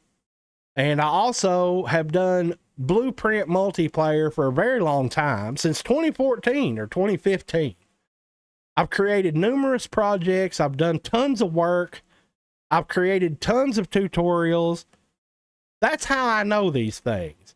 So you can't watch a video like this that I'm making here and expect that you're going to be as proficient as I do. It takes years, guys, to do this. But a very good starting place is using my projects as reference and following any and all tutorials that I put up, either paid or not paid, listening to all the damn bullshit rambling I do, and that's how you do it. And if you guys can't handle that, a lot of guys come here and you're just long-winded, you talk too goddamn much, just get to the point, make my 5-minute tutorial video, shut the hell up. They're never going to be any good at this, and I do not cater to those people. Never have. So here's what I know, right? So we're going to go fix this, and we're going to start by going into the Character Master Blueprint, not the one for the TPS dude. And we're going to start out by making sure that these events, see how I prefix these events called server start sprint and server stop sprint? We're going to start out by making sure these are in fact running on the server. And so those two events are right here. So if I select this, you're going to see that it is in fact set to run on the server. And this one is also set to run on the server. I also know that when you are changing the status of a variable that you need to display an animation, that those variables have to be replicated. When we created these, it didn't automatically make them replicated. So we are going to set that to be replicated, and we're going to compile that and save it.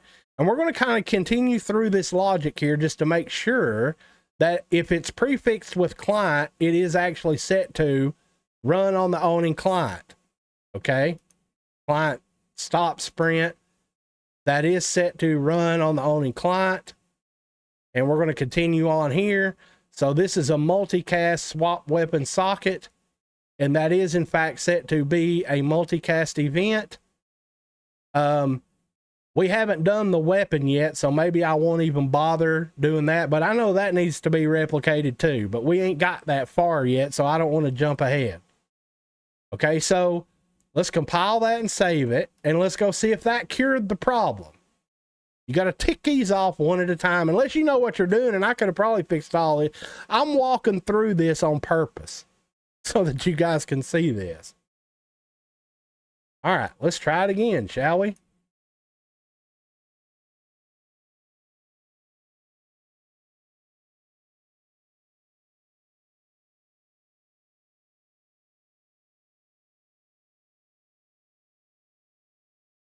Okay, that looks to me, now once again, I'm playing in these little ass screens, so it's really hard for me to see, and I can't see worth shit anyway.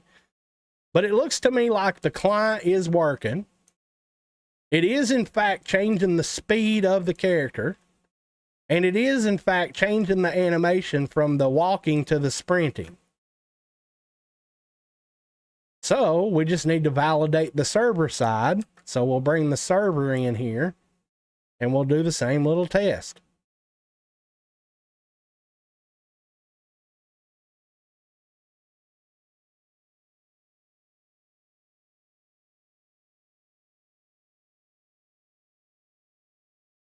Okay, so I believe that's got that cured. Now there is one other thing I want to check real quick, and that is that tag above the player's head. Okay, that is parented to the mesh of the character, so that's exactly the way that it is supposed to be, which is good. Okay. So we got the movements of the character the way that I intended it to be. And what do we need to do now? Well, actually, maybe we don't, right? So let's go back into that TPS character and let's look and see what we got going on. So we did, in fact, do all this stuff. We did. So I'm going to go ahead and delete that. We did every single bit of that. But I believe there's some other stuff here that also has to do.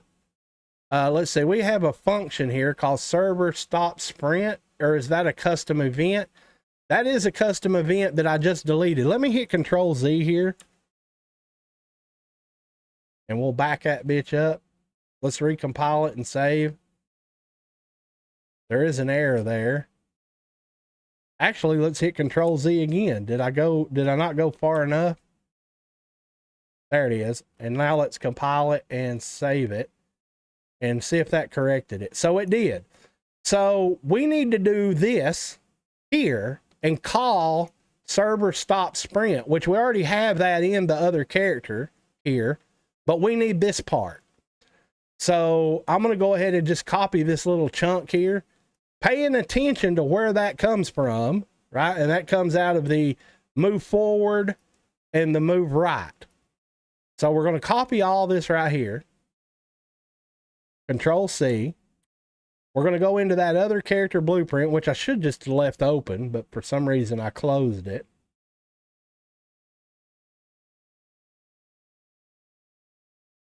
We're going to go ahead and find where we could probably now at this point put all this in here.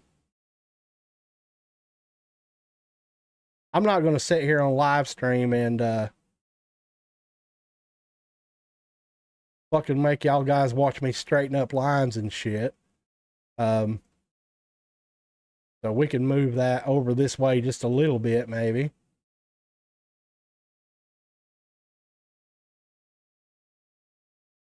So we need to find the movement input in this character, which is right here. And I'm going to go ahead and temporarily move this shit out of the way.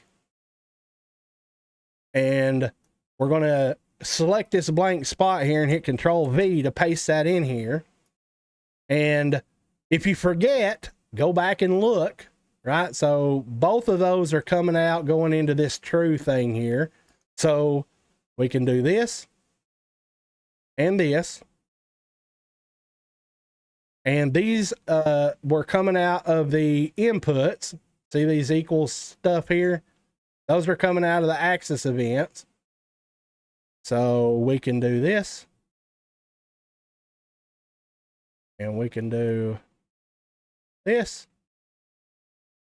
Make sure they're in the top one, right? Isn't that right? Yep, they're in the top one.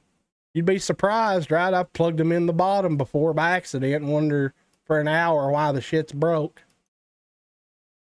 Okay, and then we could maybe possibly back that up just a hair. And now let's go back in here. And at this point now, we can officially delete everything to do with the sprint. And compile and save. And now we might ought to do a final test here on this. Just to see if that changed anything by adding that. Which it shouldn't have, right? I mean, it needs to be in there. It's necessary. But I just want to make sure.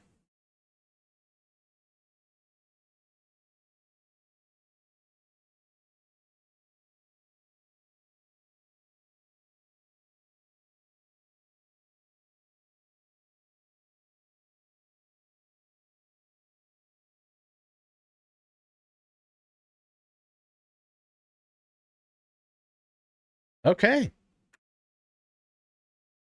Okay, I'm going to bring Chad over here and take a breather for a minute. Guys, I don't know if you guys realize how hard it is to make these long-ass videos like this. Because if you sit here not talking, I mean, these streams are already boring enough, right? Am I right? Am I right?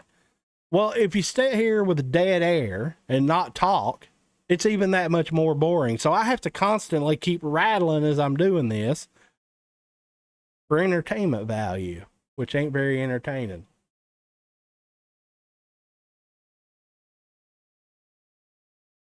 Okay. So let's see here. Can't wait. Anim BPs drive me nuts.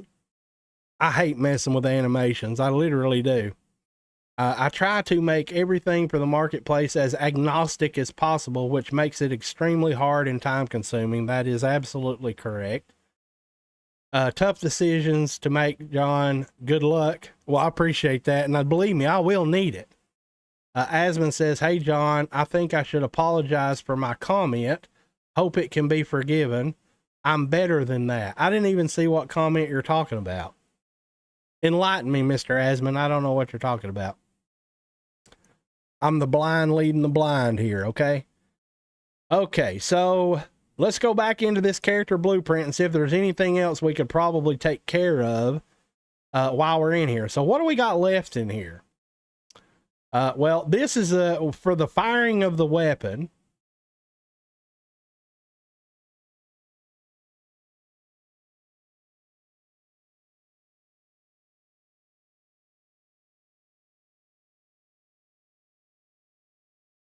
So we don't even have the weapon on the character yet. And this is the logic that I'm using to put the weapon on the character. And this is the event any damage. So we don't even have the health on the character yet. So I'm trying to determine what I want to do next here. So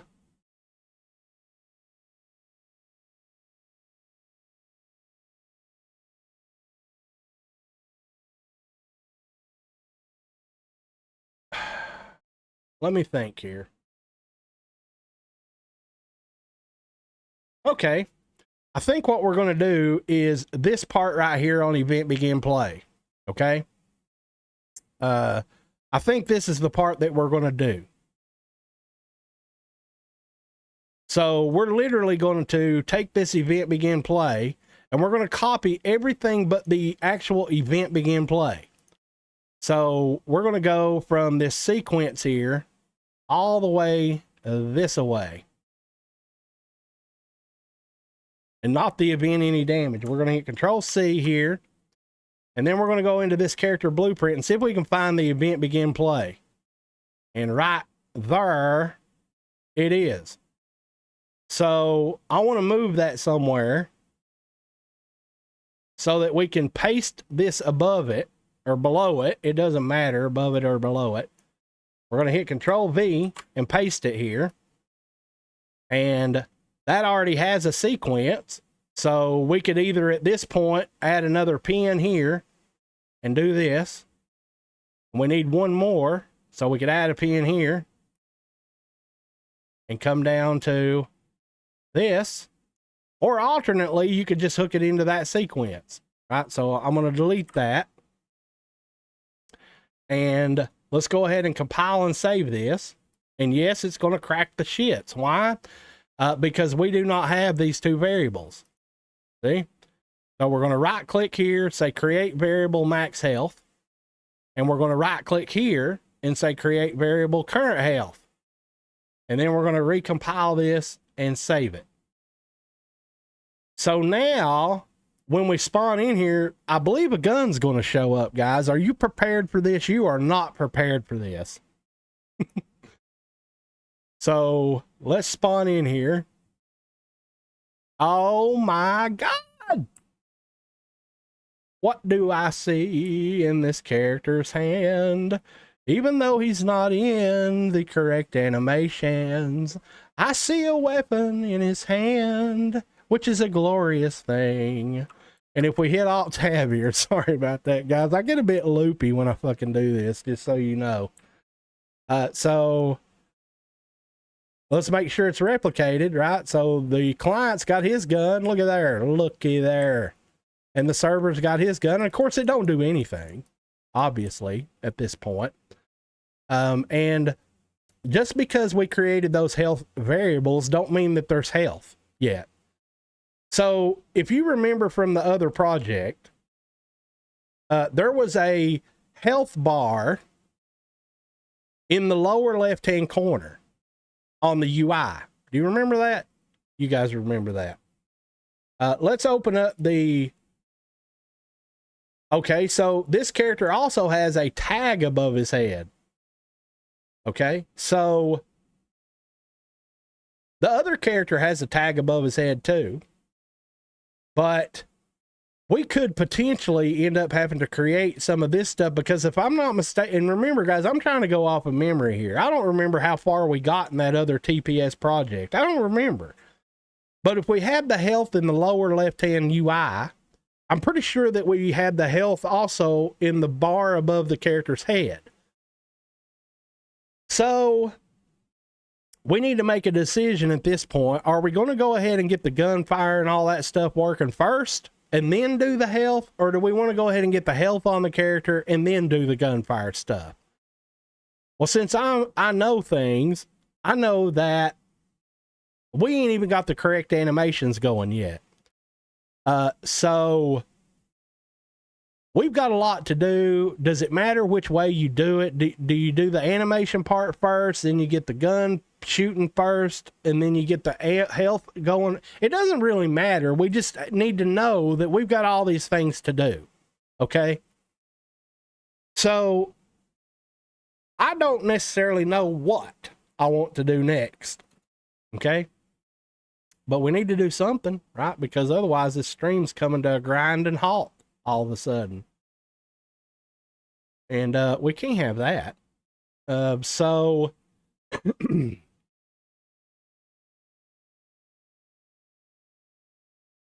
let me think here for a second what I think we should do next. I mean, we don't really need health because we ain't even shooting yet. So I think maybe we'll start doing some of this gun stuff. So we need to get this character to be in the correct animations. And now I know some stuff, right? And I know how this stuff is built. So I know that we got this animation enumeration thing going here, and this is how we are switching the animations from unarmed to rifle to pistol. And so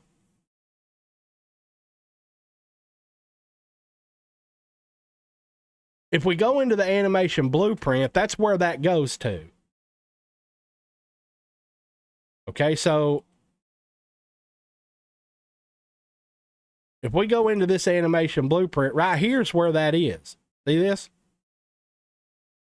So when this variable changes and we look in the anim graph, that's what determines which animation sets this character is using. So you see here, we got a default pose, we got an unarmed pose, we got a rifle pose, and we got a pistol pose. So what we need to do is we can do this a couple different ways. And remember, I know how this is built. Now, you guys looking at this as if you never owned it, you probably wouldn't know these things. I can't help you with that. It's from experience, guys. The only way I can tell you this is from experience. So we could do something as simple as this to get the animations working, depending on what we want to do later. Like, are we literally going to make him be able to run around with no weapon and pick one up off the ground? And when he does, we need him to go into the rifle or the pistol animations, whichever weapon he happens to pick. I'm not doing all that crap in this video. Okay. So we could do this the easy way, which is we just simply need to change this to be in the rifle pose. Now, how do we do that? Well, if we look in the event graph, we could set a variable on that weapon. See, I'm pretty sure I probably put a variable on that weapon. So if we go look at that master weapon blueprint here, there probably exists a variable. No, I didn't do it. It don't look like I did it. Okay, so this is a little different than I normally do it. So we could put a variable in here based on that enumerator and make it read it from the weapon of that character so that it changes it to that. Or alternately, we could do it the cheap John Galt redneck version way, since this is basically just a demonstration and a tutorial. We could come into the animation preview here and we could say edit. Well, let me first show you guys how this works. So see the characters in the unarmed over here? And that variable that's in here called E animation sets, if we were to change that to be the rifle, it literally puts him in the rifle. But I think we have to actually edit that in edit defaults, right? So if we come into edit defaults and we change that to be rifle and compile that and save it, I believe it'll permanently keep him in the rifle animations. Okay, so we shall go check that. So now we spawn in here and he is not in the rifle animation. So maybe it don't work that way. Let's see here. Let's go back to the animation blueprint. And well, it's because it's not set here, right? That's the problem. So maybe we need to set it here to rifle.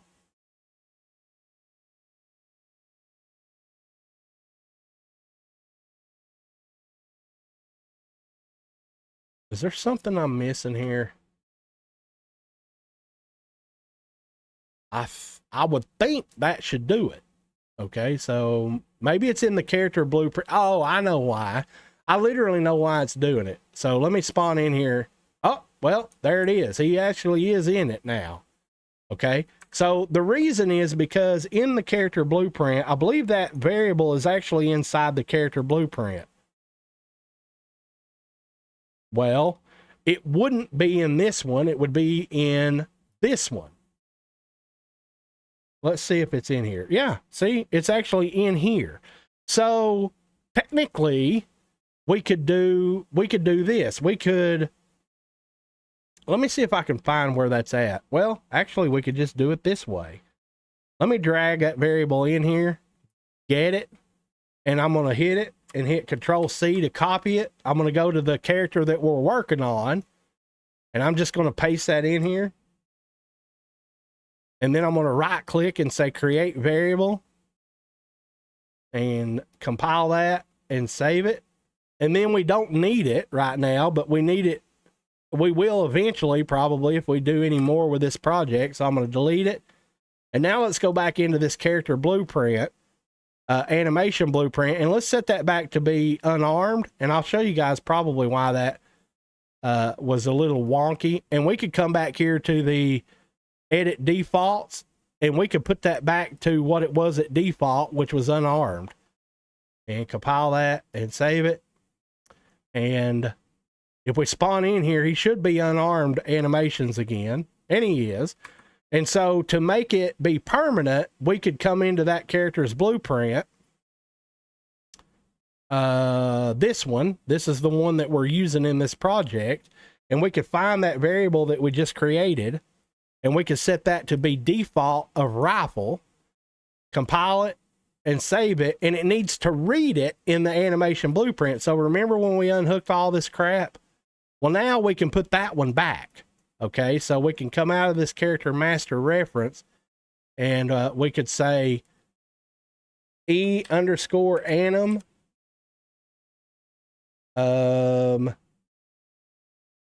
Is that right?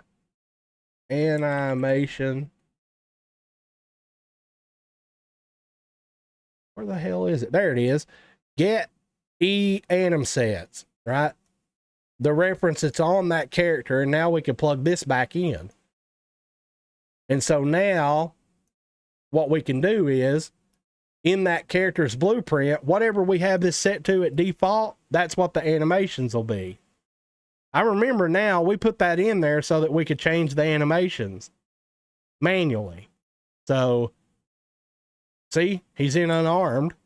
And if I change that variable to be rifle, it'll stay rifle.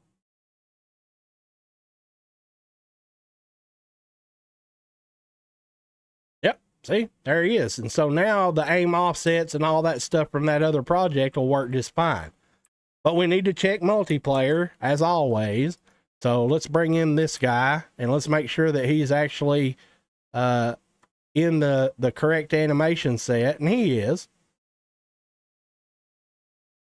Okay. So there's the cheap way to do it. Okay. So let me validate one more thing here. So when we're sprinting with this character, yeah, I'm just making sure that that looks kind of okay-ish.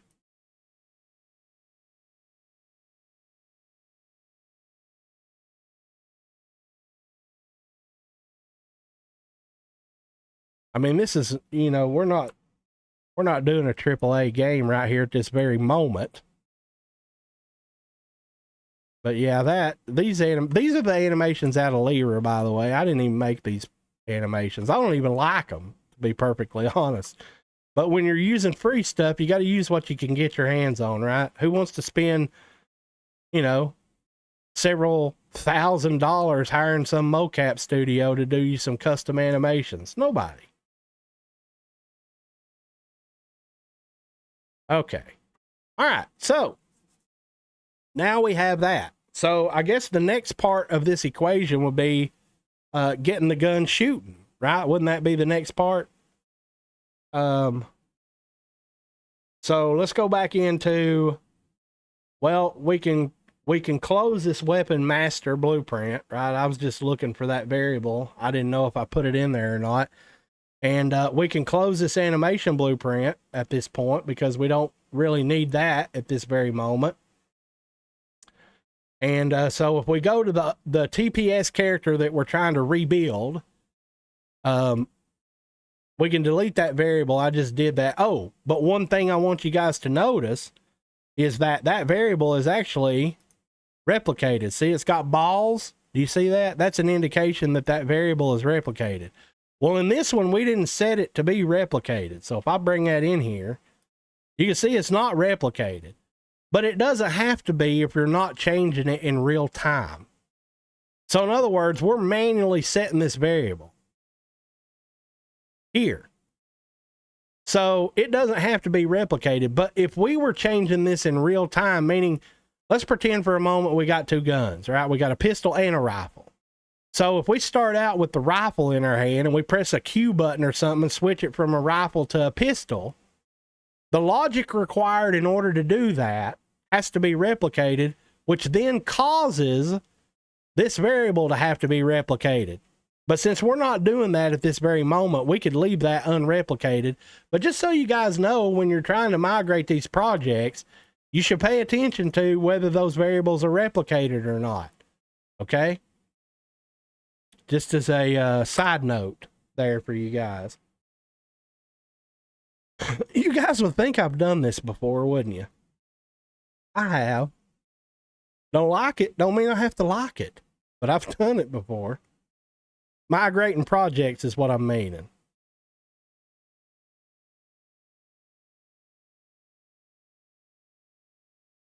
Oh, okay, I got me a drink. All right, so let's see if we can get this stupid gun shooting. So what we need to get this stupid gun shooting, okay, well, first of all, let's back up a hair. We just got all this part right here implemented into our new character. Now, did we set that variable to be replicated, that current weapon ref? Did we do that? I don't know. I don't remember. Did we? Well, we can find out really quickly. We did not. So let's go ahead and set that to be replicated. We would have found out that we didn't do that once we tried to get the gun shooting because it wouldn't work. Okay. But I just wanted, I mean, kind of match it. That's why you keep both these blueprints open. And I happened to notice that one had that variable replicated and this one didn't. But believe me, we would have found it. In just a moment, we would have found it. Okay, so now what the hell was I doing again? What character are we even in now? Okay, this is that TPS character. So, oh no, this is not. This is that TPS. See how confusing this shit is? So we just did this event begin play stuff in the new character we're trying to construct by merging these two projects together. So I'm going to go ahead and delete that. Clean it up as you go. That way you know how much bullshit you got left to do. Okay? Okay. So that means this part right here needs to be done. So we're going to copy this. Control C to copy that. We're going to go into our new character we're constructing. Find us a blank spot somewhere. And once again, you guys clean this up and organize it. But I'm not doing that because I know you guys don't want to sit there and watch me straighten lines and shit up. So we're going to paste that in here. And whatever this new option is, I don't even know. I just hit confirm. And we'll compile that and save it. And same drill, right? So we need to right click, refresh nodes. Yep. This variable is missing. This is firing weapon, so we need to create variable. And we can compile that and save it. And the only thing missing is this input action. So we got to go fix that, which is in the edit, project settings, input. I ain't even fool with that enhanced input stuff yet. That's new. I'm sure at some point I'll be messing with that crap. So action mappings, and what was it called, right? You have to name it the same. It was called fire weapon. Okay, so shit, where did that go? There it is. So we need to call this fire weapon. Oh, yeah, put an M at the end of it. I'm sure that'll not work. And it's just the left mouse button, right? So mouse, left mouse button. Okay. And now we can recompile that and save it. And if you want to, at this point, you need to validate this stuff, right? So that is server start weapon fire. We need to validate that event is set to run on the server. That's why so somebody asked me one time why I put server in front of some custom events, multicast in front of some custom events, and client in front of others. It's so that I know if it's prefixed with server, this event is meant to be ran on the server. If it is prefixed with multicast, that means that event is meant to be multicast. And if it says client, well, then obviously it's meant to be set to run on any client, right? And that's just a mental reference for me, okay? Okay, so we can compile that and save it. And let's go check, see if anything works at this point. So if we spawn in here, and we try to shoot that gun, what happens? I heard it, and it says it's doing something with a shader. Oh, look at there. It is working, but check this out. It's going a hard left when I shoot. See that? And if I point that way, it's still going a hard left. And if I point that way, it's still going a hard right or whatever. So why is this doing that? Well, it's because I know some stuff. But also, this right here, this engine knows some stuff. And it says sphere trace by channel, something, something, something. Everything's broke. You suck. I'll go die in a ditch. Access none, trying to read property character master reference. So remember, towards the beginning of this process here, I told you guys that we have two character master blueprints and we needed to differentiate one from the other. Remember that? This is an example of what I mean.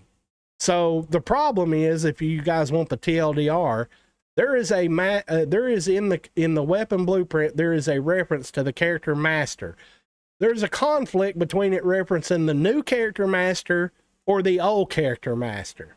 So we're going to have to go investigate that. And that is exactly what we shall do. So we're going to go into the master weapon blueprint and start out by just recompiling it and saving it. Well, it didn't pop any errors up. But right here is where our fire weapon logic is coming in. Here. So this is that reference that I'm talking about. And this is the character master reference here. And I'm looking to make sure that this is the correct one. So we need to go back to where we spawn the weapon at, because that's where this variable gets set. It's where we spawn the weapon onto the character. So if we go back into our new character, we already put in, actually, let's compile that and save it, because we did add that action input. So that takes care of the final error. So we need to go up here where we're putting this weapon on this character. And this is where that variable gets set. And so what we're doing is we're getting a reference to self, and that is setting that character master reference on the spawning of that weapon. Okay. And so that means it's referencing the correct character master reference. So there's something else going on. And so if we go back into that weapon, I mean, I could probably get it to do that error again, but I think I already know what's wrong here. So where I'm tracing for this weapon firing, if you look in this character, the TPS character's blueprint, if you go on the viewport, do you guys see, do you see this little ball of death here? That is a thing that I do to get a reference for starting the trace of that weapon. And we don't have that on our new character. So see, if we go to the viewport, see that little ball of death is missing. So holy shit, why did that happen all of a sudden? I wasn't fucking trying to do that. What the hell did I just do here? Oh my God, I blew the whole project up. No, I didn't. And so we need that little ball of death here. So all it is if you select it, all it is a sphere collision. And if you look at the collision settings on it, it's just a little invisible reference point. It's got no collision or nothing. It's just as a little reference point, and it's named weapon trace start location. So if I copy that name and go into this new character master and add a component, a sphere collision, and I paste in that name, Control V, and I parent that to the camera, the follow cam, and then we reset this value here for the transform with it selected. It'll suck it up to the camera. Bam. See it? And then we can resize that because it doesn't need to be that big around. It's just a reference point, guys. So we will suck that down and make it smaller, maybe. Maybe 3, just 3. And then we need to move that forward up here closer to his head. Like about right there, maybe. And we need to turn off all the collision for it. So let's go do that. Generate overlap? No. Can the character stand on it? No. Collision presets? No collision. None. It's just a little invisible marker there. So now in that weapon master, when it's getting the location to do that trace, to shoot that gun, it should be able to get that now, and maybe that will cause that to not work. I mean, to work. So let's go test it. Are you guys tired yet? Are you tired of this? Okay, well, it's still not going to the correct place.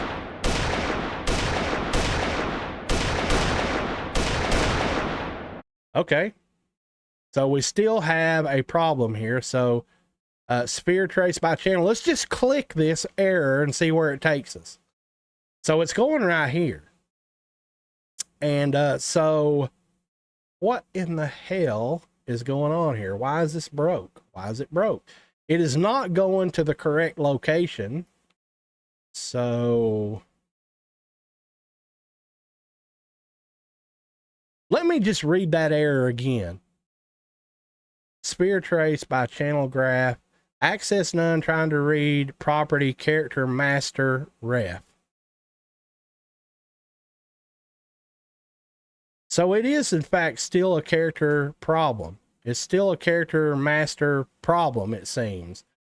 So let's just redo it. Okay, so let's do that. So let's go into the weapon master, and what we're going to do is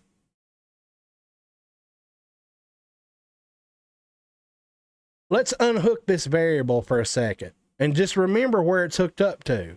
Okay, so let's unhook this variable for a second, and let's go back into the new character, back into the event graph, back here where we're setting that, and let's unhook that for a second. And let's compile that and save. And this is a discrepancy. And the only reason I'm trying this is because I know things that come from experience.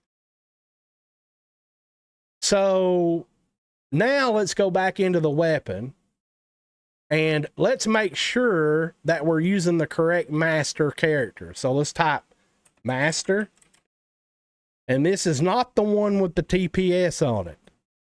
And we set that to be the object reference. And now you can see it could break stuff. So let's go ahead and change it. And let's compile that and save it.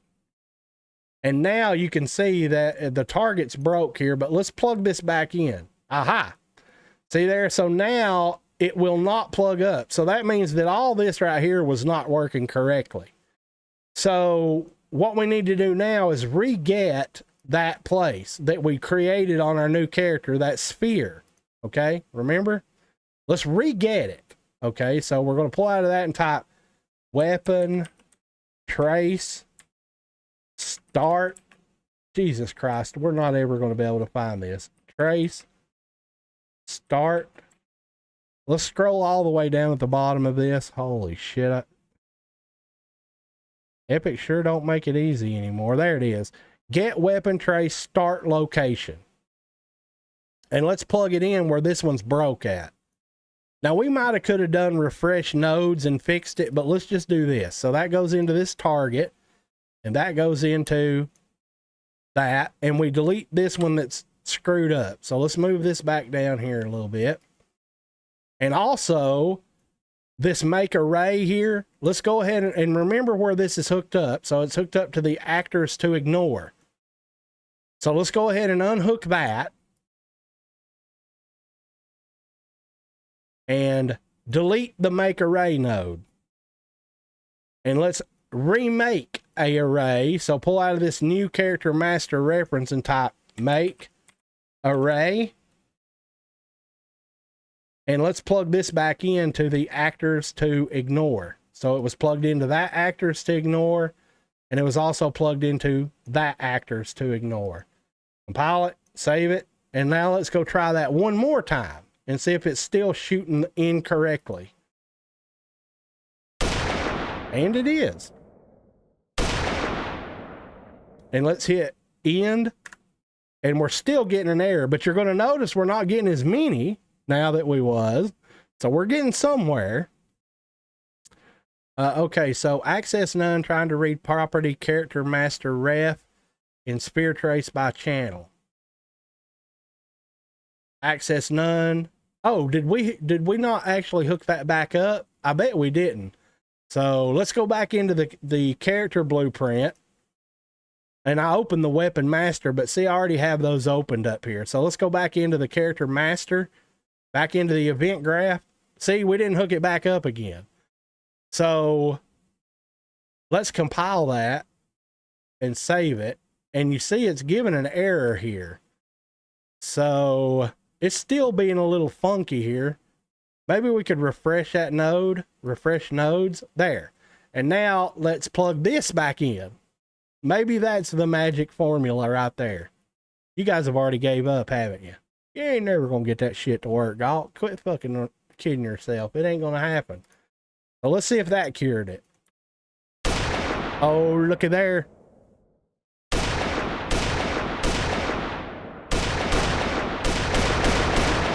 Now let's Alt Tab and do a blue team dude and see if he's going. Oh, look at there.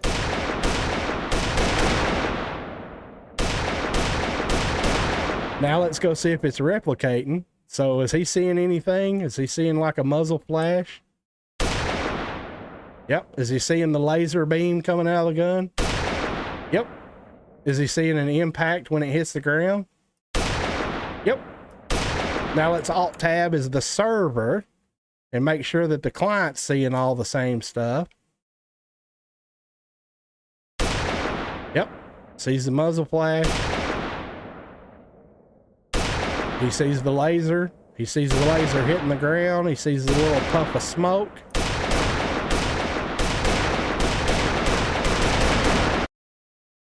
Voila. We're ticking it off, guys, slowly. Oh, so slowly. How much does this job pay again?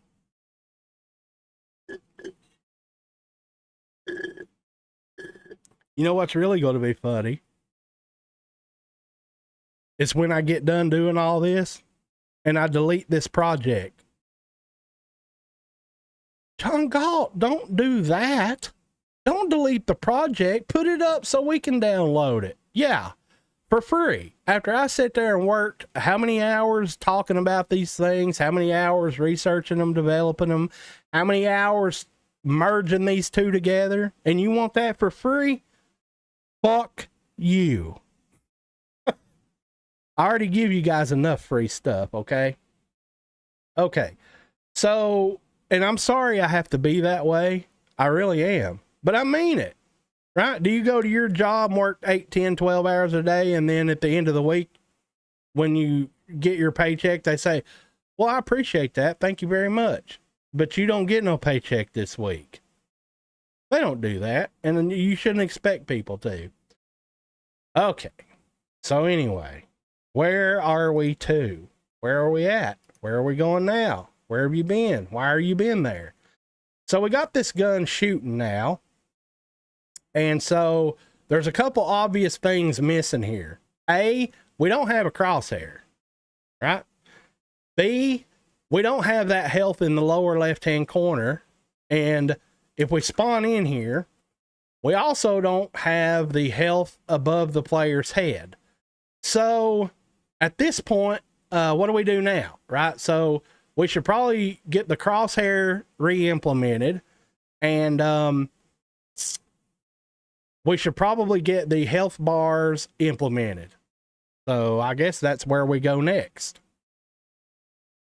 I guess. How long does these videos have to be? Sorry, I didn't mean to scream at you guys. I'm sorry. I'm sorry. I won't delete it in front of you guys, okay? Galt, sell it. You should sell this project. Well, I already have the TPS Basic on the marketplace, right? I already have the first-person shooter template on the marketplace.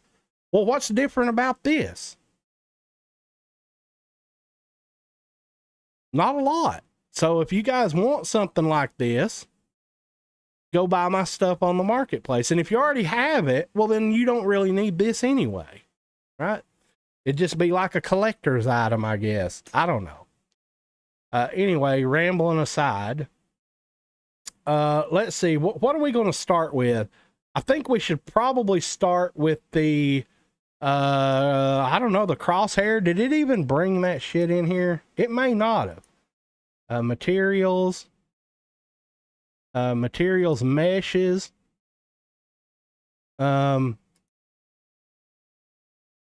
miscellaneous VFX, particles, textures. I don't think it even brought a damn crosshair or any of that stuff in here. As a matter of fact, I'm quite sure it didn't, because I don't see no crosshair texture or none of that stuff. So we're going to have to go find that crosshair. Did I put a crosshair in that project? I don't even remember at this point. Let's close down the character master and the other character and all that stuff. Before we do that, let's actually go into the character, the old TPS character, because we basically got the new one working almost. And let's see what we lack in here. Okay, so this is the TPS character, and we got this working, right? This part right here we did get working. One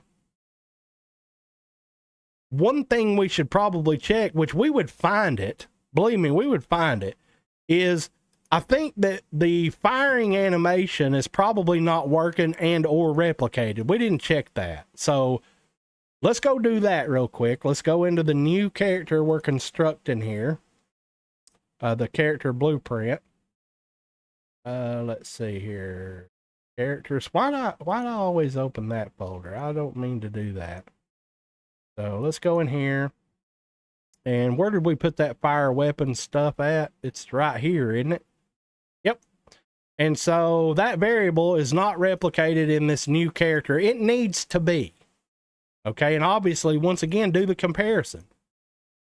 So that one's replicated in the old one, stands to logic and reason that it needs to be replicated in the new one. So we need to set that to be a replicated variable. And also, I know some things.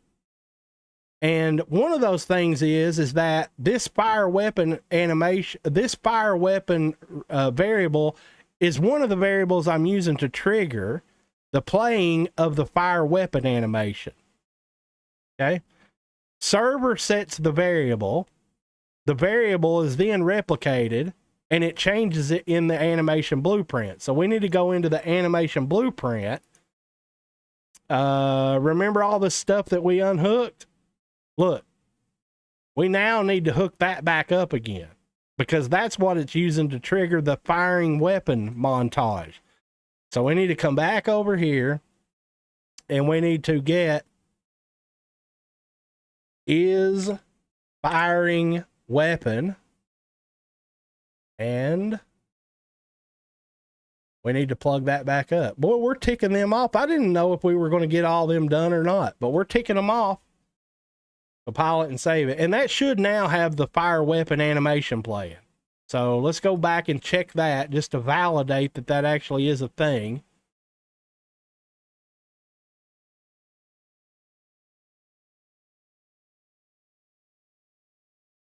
At least we can sprint now. It don't take forever to walk. All right, how about it? Oh, I seen it play. Did you see it play? Let's alt tab, play as the server. Do you see my arm flinch when I shoot? Do you? It's not a very good fire weapon animation, but it's working. So there's that. Now, what the hell were we doing again? Oh yeah, we were looking for a freaking crosshair. That's what we were doing. What were we doing again? Oh yeah, that's what we're doing. So we need to go back into this. Damn it! Open. Quit fligging out here. Quit being a jump around. We need to go in here and see if that damn crosshair texture is in here. Because I don't remember if we even put a damn crosshair on this thing. Let's see, UI. So there's some widgets. And we got a crosshair for the widget. Well, there's a folder in here called textures. Well, there it is. Right there. We could just migrate it, right? So right click, asset actions, and migrate. And all it should bring is that damn crosshair. And where's that going? That goes in my documents, Unreal Projects, the simple Steam teams, into the content folder and say go. Now, we could probably migrate in the damn widgets and stuff, right? But I don't know if that's actually something worth doing or if we should just recreate them. But we're going to need, at least at a bare minimum, we're going to need 3 widgets, 2 widgets.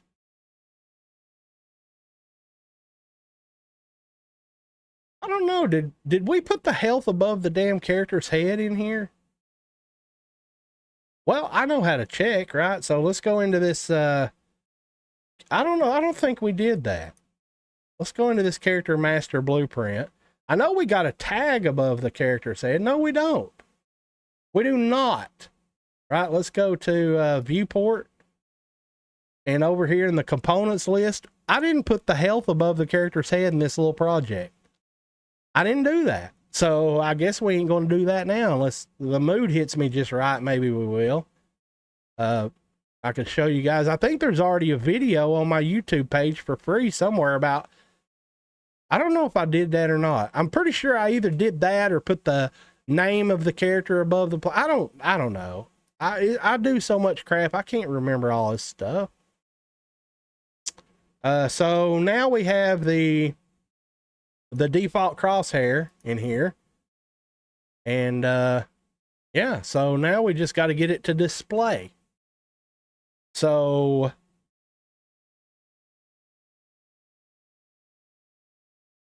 let's look and see what kind of widgets we have in here. So gameplay, main menu, player. So we do have a container widget, and we have a player tag widget. So that's the name above the player's head. So that would be where you would add health to, right? You would add that there. But we already have a container widget. What's in this container widget? Well, there's nothing in it. So is that container widget actually being put onto this character? So I generally do that kind of stuff in the HUD blueprint. So if we look in the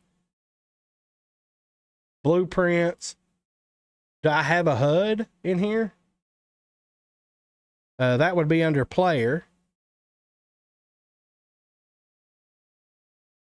Yeah, I have a HUD in here. Wow, holy mother of pearl. I'm doing quite a bit of stuff in this HUD. Let's see, what is all this crap? Show match winner, show player list, show in-game menu, event begin play, create widgets, and set input mode. So let me look through this for a second and see. Yeah, there's that container ref. So where the hell is that being put on here? Create scoreboard widget, add to viewport, create container widget, and add to viewport. So we are creating that container widget. So all we need to do is create a crosshair widget and have it be a child of this container widget. So that's what we're going to do. So here's how we're going to do this. Theoretically, possibly, maybe, potentially. Let's go back into these widgets down here.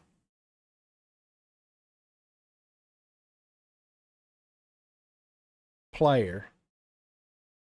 So we need to create a new widget, right? So we right click, user interface, blueprint widget. That will be a user widget, and we will call it BPW.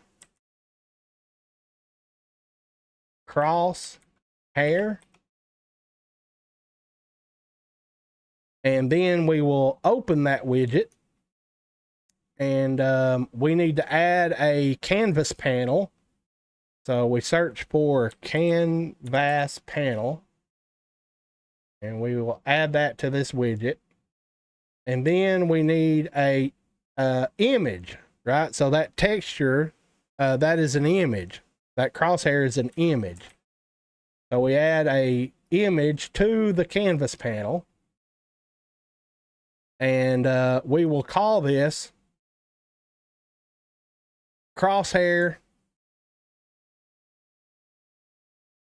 underscore img for crosshair image. And then we need to put that texture in here. So the brush is, I'm not the UI guy. Guys, I hate even dicking with UI, honestly. So we need to put an image in here, and that would be a, oh shit, did they change this? Like, you know what I'm going to do? I'm just going to make it easy, right? I'm going to restore this down so that it's smaller. And I'm going to leave that right there. I'm just going to drag that son of a bitch in there, okay? Because I don't remember that being that way. I thought you could just plug the picture in. Maybe you can. I don't know. But we're just going to try this. Drag that there and drop it. There. Perfect. And now, so it needs to be in the center. So we're going to anchor that to be in the center. And we need to reset all these values. So let's reset that and that.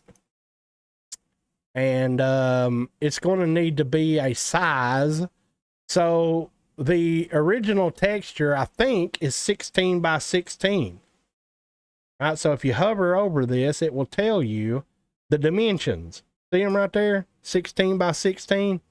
So I guess we would just make that be 16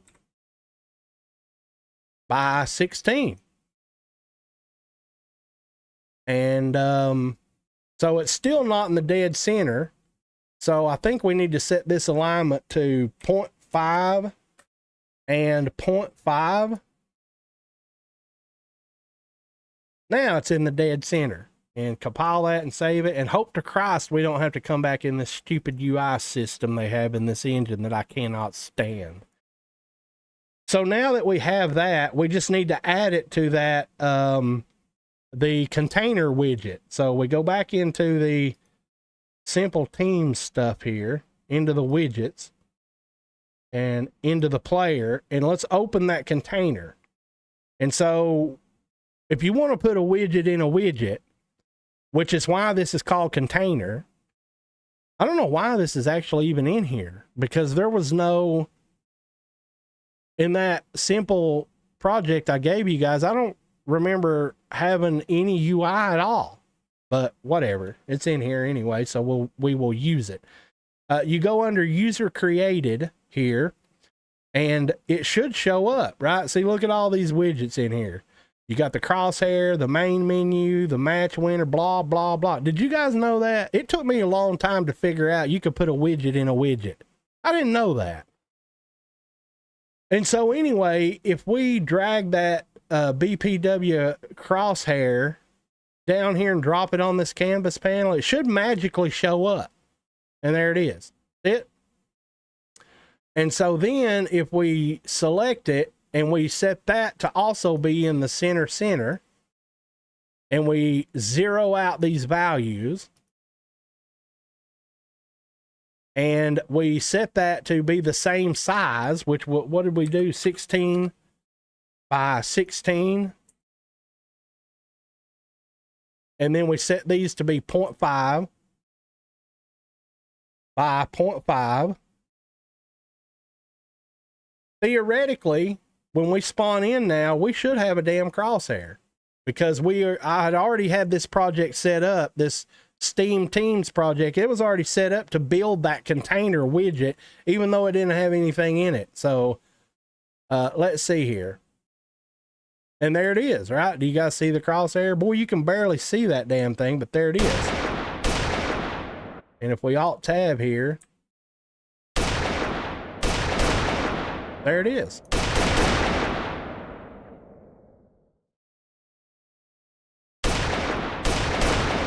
So we could make that a little bigger. I mean, come on, I can't see, and I ain't joking. I can't fucking see. So we're going to go into that crosshair widget, and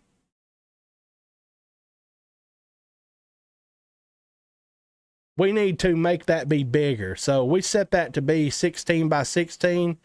Let's double it, 32 by 32. Which then means we need to go back into the container widget and do the same thing. So we need to select that crosshair and set it to be 32 by 32. and compile that and save it. And let's see if that's big enough for my blind ass to see. There, I can see it a little better now. So we'll roll with that, okay?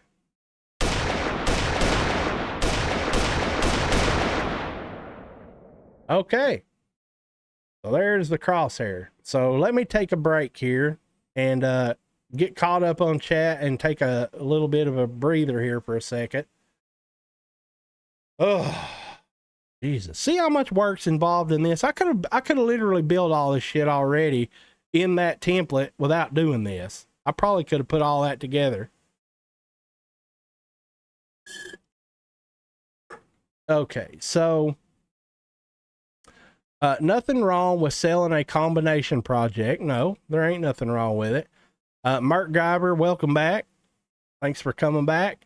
For your information, there is currently a unfilled lane in the marketplace, prime for a smart template maker. Systems using gas and enhanced inputs both are the future of Unreal Engine. And that requires C++, and I don't do that. So that's something that I would never do.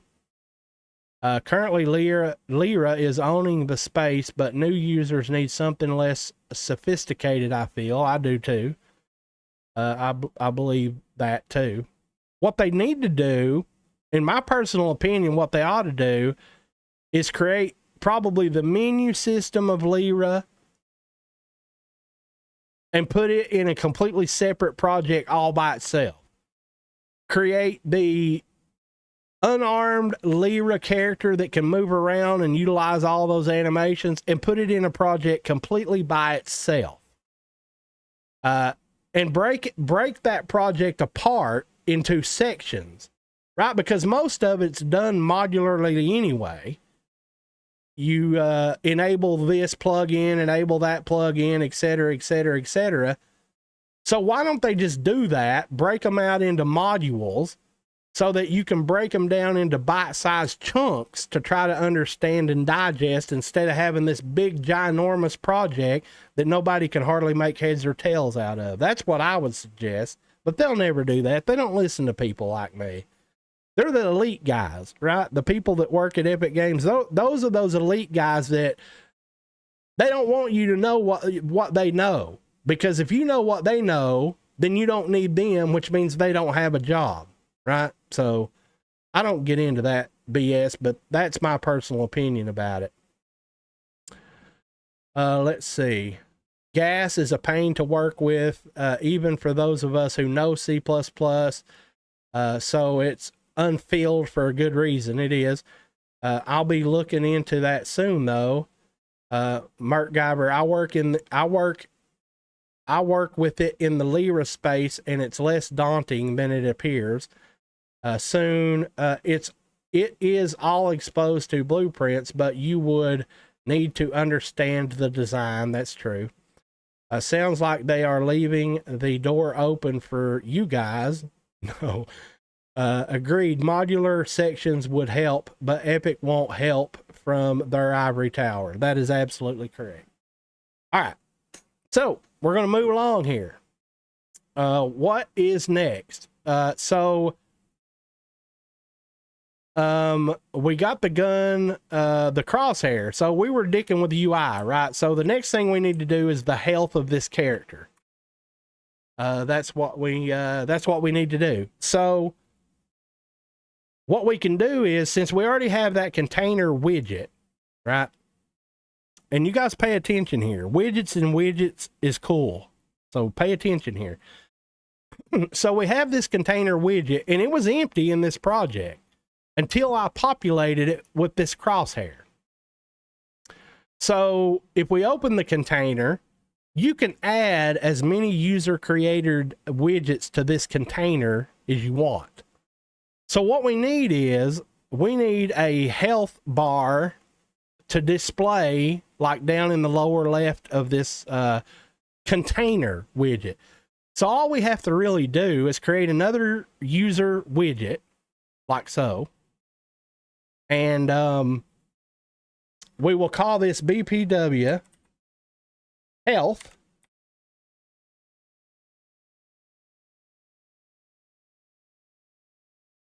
maybe health bar. Maybe let's just call it health.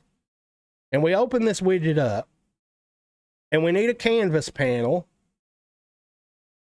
I don't know if we actually need a canvas panel or not, but probably. I'm not the UI guy. I barely can function in this UI stuff, so don't expect miracles with UI with me. So now we need a text, just a text, and we'll put that on the canvas panel. And then we need a progress bar. That's the word. Progress bar on the canvas panel. And now we're going to dick around here and see if we can get this to be a damn health bar. Okay, so what do we need to do here? Well, we need to name that text to be health underscore txt. We'll just call it that. And the progress bar, we will call that health underscore bar. And then we need to make this text say health. You don't have to put that, but we're going to health space colon space and hit enter. And then we're going to resize this just a hair. Okay. And then we're going to select the text and hold down left control and select the health bar. We're going to right mouse click and we're going to say wrap with, and this is going to be a horizontal box. And then we're going to select said horizontal box, and we are going to set that to be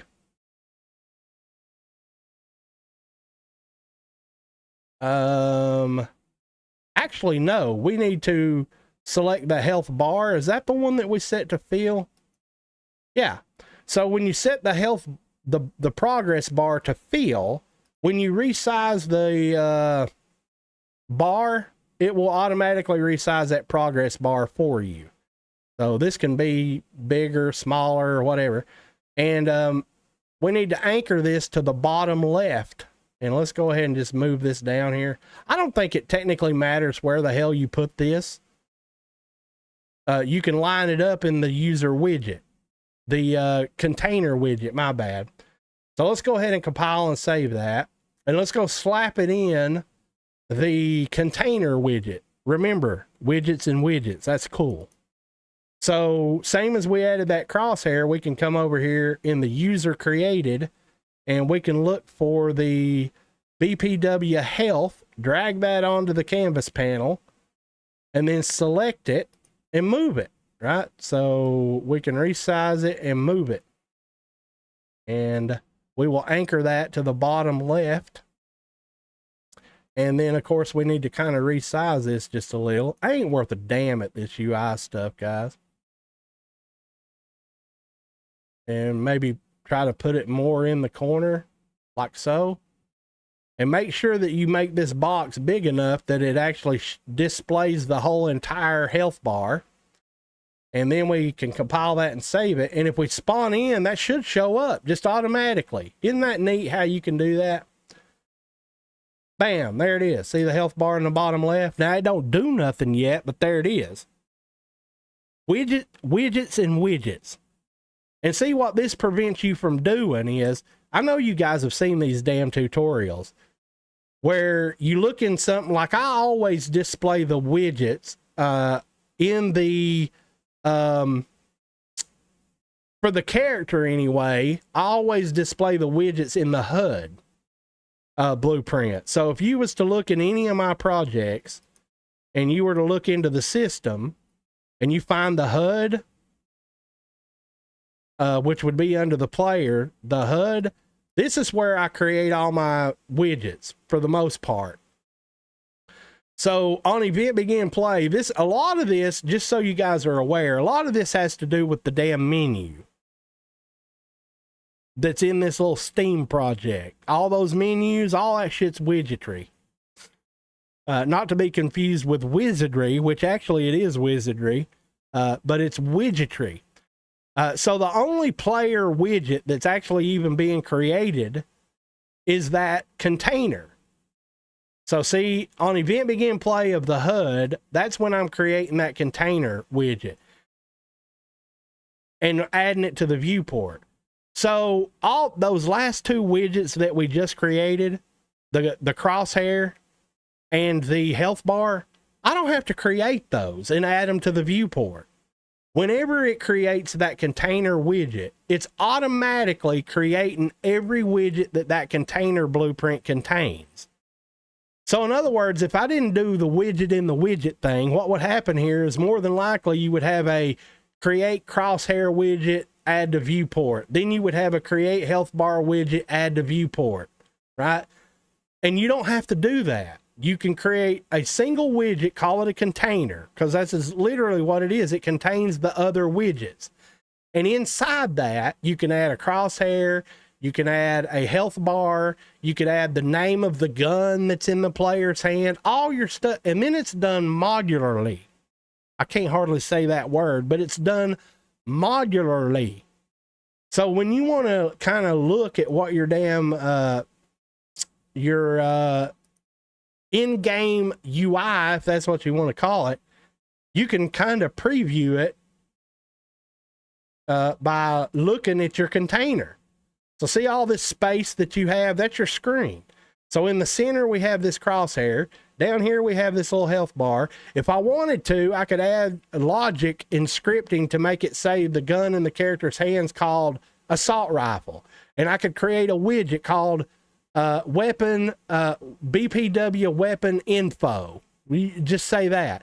And then when you create that widget, you could make it display the name of the gun. You could make it display how much ammo's in the gun. And then all you do is come into your container widget and you add that as a user created widget. And then you can literally move it anywhere you want it to be on this screen. And then if you ever want to make it go away, you can hide the widget, unhide the widget. You guys get the point here. So me not being a UI guy, I do know enough to know that it's far better, in my opinion, to do this widget in a widget stuff than it is to try to create widget, add to viewport, create widget, and then you got a string of about 10 damn widgets on an event begin play somewhere being created. And if you ever need to hide them or what, it's a nightmare. So think about it. If you want the UI of the player, all of it to go away, all at the exact same time, all you have to do is hide this one container widget.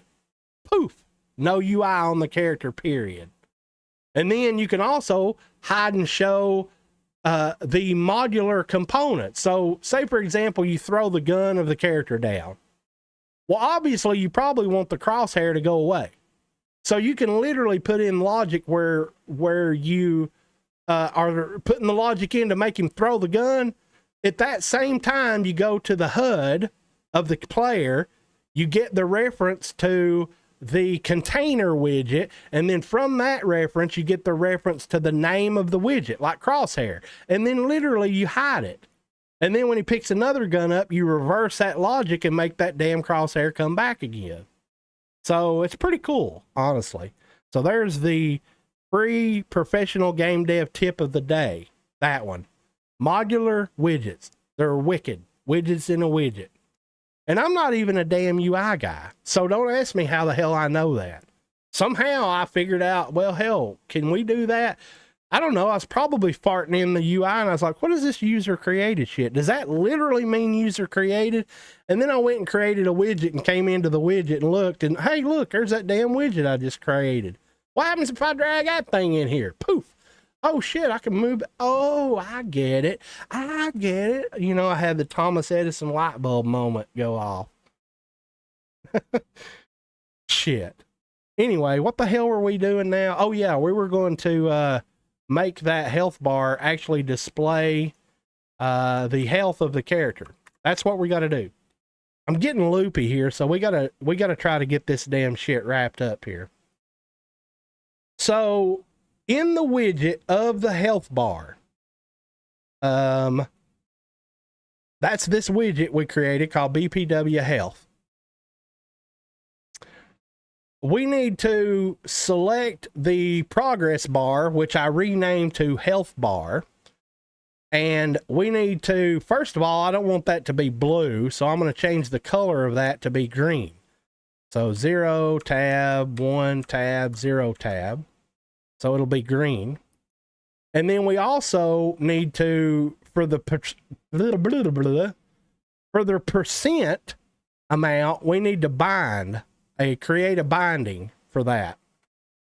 And so where is that health value? Well, that damn health value is on the character somewhere. Yeah. So I don't think are we actually even using it yet? Yeah, right there it is. But we're not doing anything with it yet. So that's where it's at. So in this widget, we need to get from this widget, we need to get all the way back to that damn character blueprint.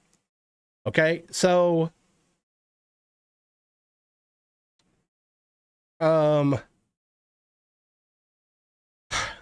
what is it?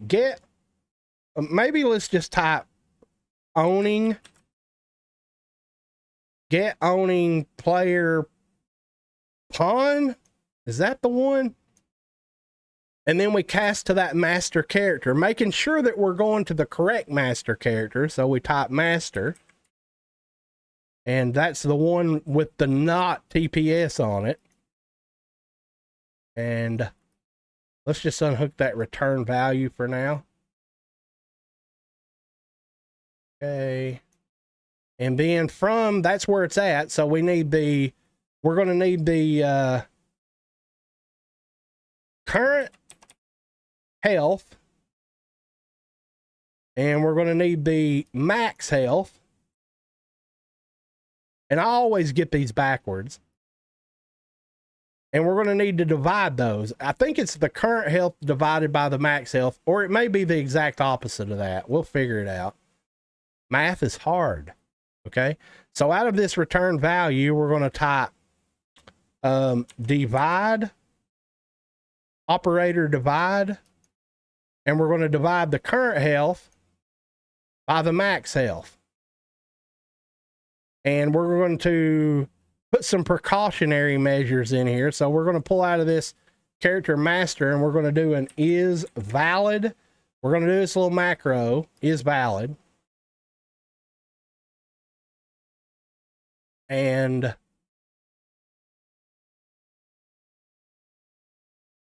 if that is valid, we're going to do this. And if it's not valid, let's duplicate this return node. So select the return node and hit Control D to duplicate it. And so if this cast fails, we're going to go into this return node. And if this is not valid, we're going to go into this return node, which will return the amount 0. So if these break for any reason, we're just going to make it show that the character's got no health. So let's spawn in here and see if it populates that yet, which it probably won't. Nope. And the reason for that is because we are initializing the health here. Remember when we put this in here? This happens on event begin play.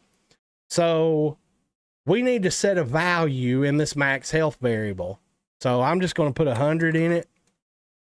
And so what happens is on event begin play, it's going to look at how much health you have set for the max health of the character.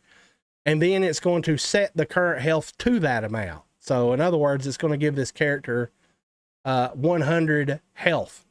So now when we spawn in, that should be populated. And there it is. And we will spawn in on the blue team. And it did not populate on the blue team. Why is that? Dongle, why is that? Are we working in multiplayer or are we not? We are. And so this value, current health, is not replicated and it needs to be. So we need to set that to be replicated. And now let's go look again. Test and go, test and go, test and go, test and go, test and go. So the health is showing up on the server, and when we spawn in as the blue dude, there it is on the blue dude. So I think we've only got like one thing left to do, and you guys know what that is? Do you know what that is? Let me shoot this guy and let's see what happens.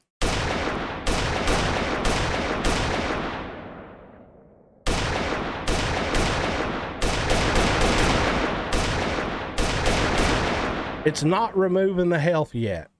Now, why is that? Well, I will tell you why. We need to go back to the original character of that TPS project. We're almost done here, guys. Hang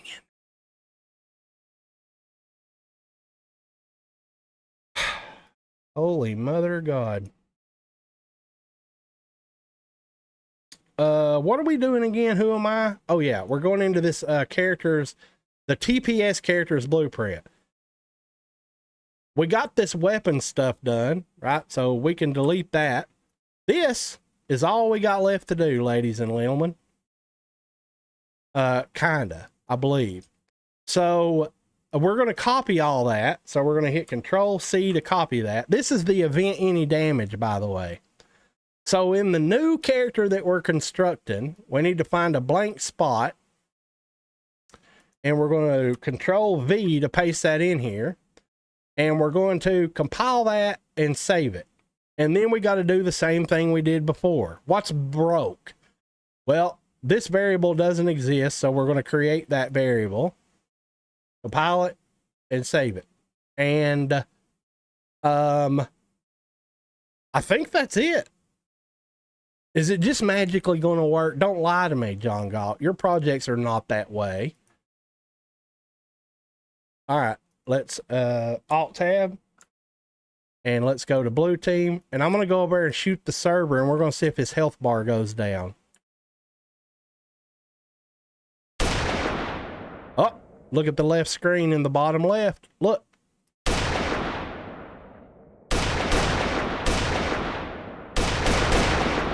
I'm going to Alt Tab, and now I'm going to take the server, and I'm going to shoot that dude. Does your health go down? Does it? Oh, look at there.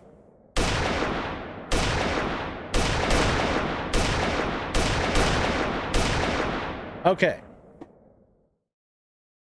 So let's go back in here, and in the this character, TPS character, we just finished that.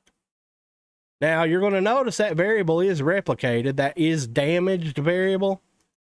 So we need to make sure that that's replicated. Okay. So we will compile that and save it. And that is everything that we had in that TPS character, which is now in this character. The final thing is we need to make sure we set that is damage variable to be replicated. And what that does is, if you're curious, is in that animation blueprint, I put logic in there to display a hit react. So I know some things, and one of the things I know is that's how I replicate animations. So that means this is replicated. So we need to go into the damn animation blueprint, and I bet you we're going to have to rehook that back up again. So back into the character blueprint, that animation blueprint. In here where we was unhooking all this crap, look, there it is right there. So we need to come out of that character reference again, and we need to do is damaged, get is damaged, and we will plug that up here, and now those hit reacts ought to work. So if we compile that and save it, let's go test it. So we're almost done, guys. Hang in there.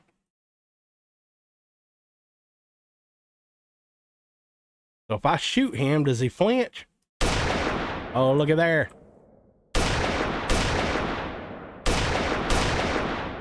Now, if he shoots me, do I flinch? I don't know, do I? Oh, look at there.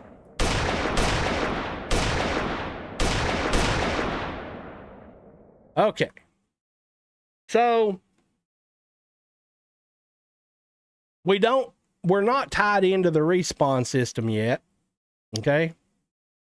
So when I kill this dude, it probably ain't going to ragdoll him or any of that stuff and respawn him yet. But we'll get that working shortly. Let's see if he dies. Nope. So, do you guys remember this little free project that I gave you guys that you guys were like, man, that's a piece of crap project? It's got to be a piece of crap project because he's giving it away for free. If it was worth anything, he would be, making hundreds of thousands of dollars on Unreal Engine Marketplace, and he ain't. So it's garbage. Let me show you guys something. I bet you guys are sitting there thinking, oh shit, you mean we still got to do the respawn system yet? No, we don't. Why? Because that little free project, this simple Steam Teams project that I gave you guys for free, if you open the character blueprint and you have a look right here where this red shit is, do you remember how I put that kill switch in here? And you can mash the kill switch button and it will kill yourself. Remember that? The Z key. All we have to do is up here where we put in this damage just now, is when the health of the character reaches 0, we just need to kill the player. So in order to kill the player, all we need to do is the same exact thing that mashing this button does, which means we will call server kill player. Okay? So we're going to take the current health, and if that is less than or equal to 0, we're going to put a branch here. If that is less than or equal to 0, we are going to call kill player. And you'll notice there's actually two different versions of killing a player in here. One is server kill player, and the other one is server kill player with no ragdoll. Okay, so we're going to say server kill player, and this will happen every time that the character gets shot. So once the character's health reaches 0, we only need to kill the player one time. So we're also going to put a do once here. So when that becomes true, we're going to call do once, and we're going to one time kill that player. And since I already had the respawn system rigged up in here, it should just magically work as if almost by magic. Let's go see, shall we?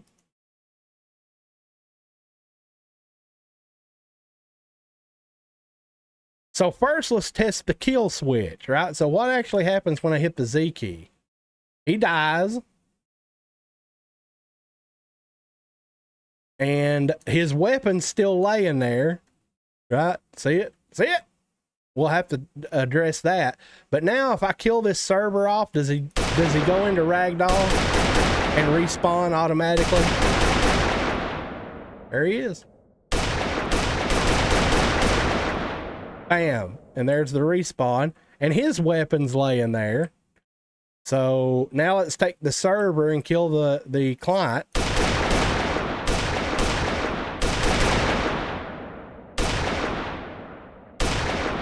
Bam. Dead. Auto respawn. Spawn camp. Spawn camp. Scumbag. Dead. There it is. And so, yes, it just magically works. Just that damn easy. So the only thing we need to do is when this character dies, see that the original template that we started from here with this simple Steam thing that I gave you guys for free, that character didn't have no weapons on it. So there was no reason to get rid of the weapons when the character died. Well, now we actually have a gun. Okay. And so we need to go into this character's blueprint and look where we're doing all this stuff, and we may need to add a little extra logic here for killing off the gun when the player dies. So right here's the kill stuff. See this red? That's why I put it in red. You're dead. in red. Okay, so we're doing some stuff and we're doing some more stuff. And where we're destroying the player, this is it right here. So when this character is unpossessed, we are destroying the actor. Which actor? We're destroying self, which is this character blueprint. So if we were to just add the current weapon, right? Remember, we're storing that weapon when we put it on the character. We are storing it in a reference called current weapon. So if we were just to destroy that too, when we respawn here, I think that would be enough to get it done. So if we bring in the current weapon ref, not set, moron, get the current weapon ref, get it. And we say, if this weapon is valid, this macro with a question mark, if it is valid, meaning it exists, if that weapon is there, when we respawn, we want to destroy actor. If it's valid, okay? And then after we destroy the weapon, we're going to then destroy the character right after that. And however, if for whatever reason this weapon is not valid, we're just going to destroy the player instead, because there's no gun at that point. If it's not valid, that means there is no gun. And if there is no gun, you still need to get rid of the player, but you don't need to worry about trying to destroy the weapon. So let's test that and see if that gets rid of the weapon laying on the ground in the level. Guys, do you realize we almost just put a complete game together from 2 templates? We did that just now. Let's see.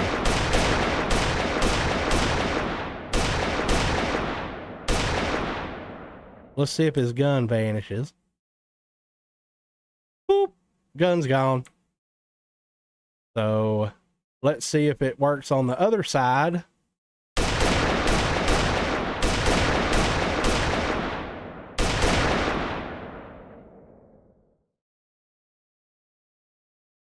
Boop, gun's gone. So let's hit escape, make sure there's no errors. And there is no errors. Okay, couple more little things here. So damage, team damage, yes or no? Do you want team damage, yes or no? Well, since this little simple Steam Teams already has teams implemented in it, right? That's kind of the point.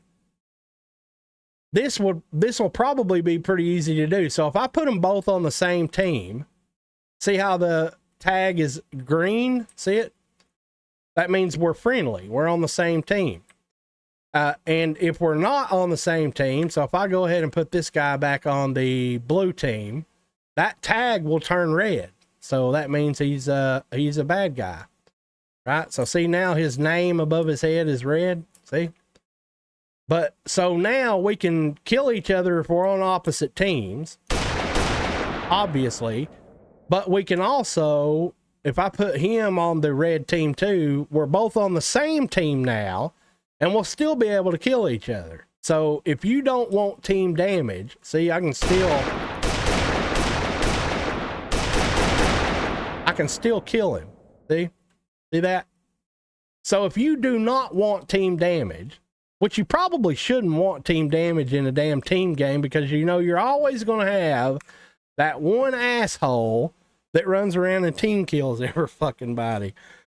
So in the character blueprint, this new character blueprint, by the way, up here where we put in that damage we just put in right here, see this? If we have this instigator set up correctly, we would be able to, the instigator is the person who hurt you, the instigator is the person who initiated this damage.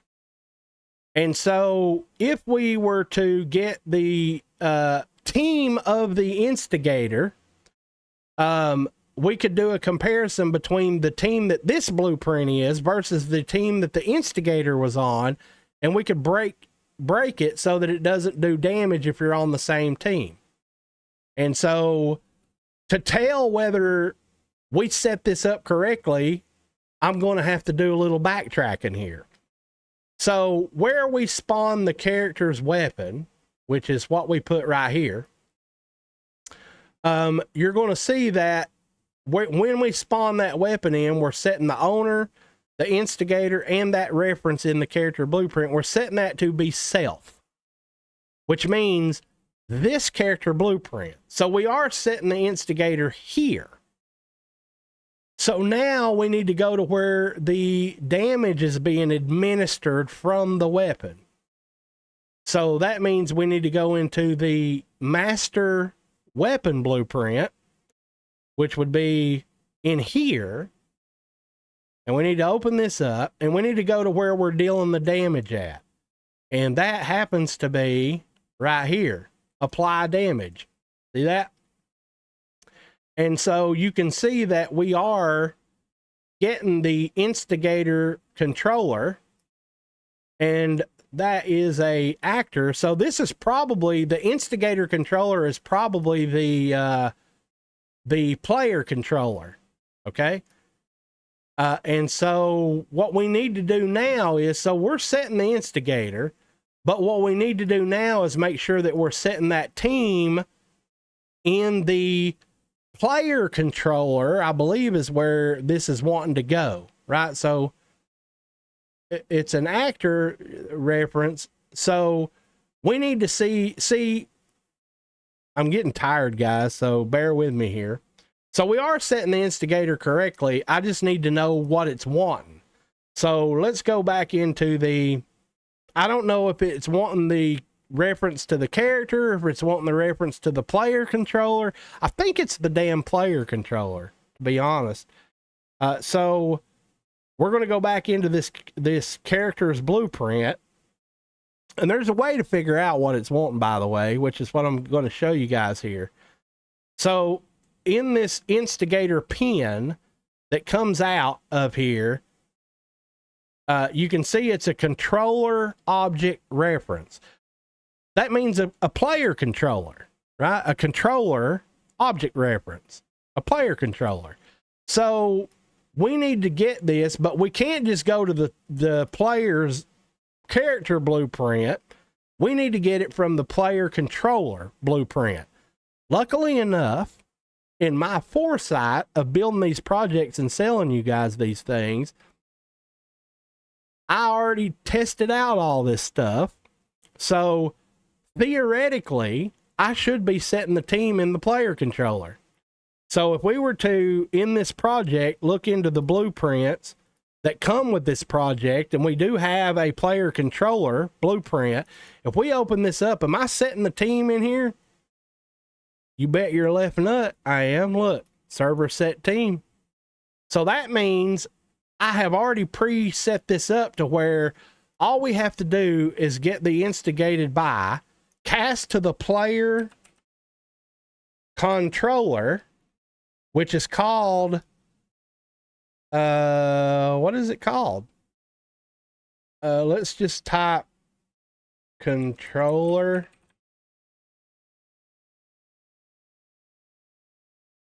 Not the player state.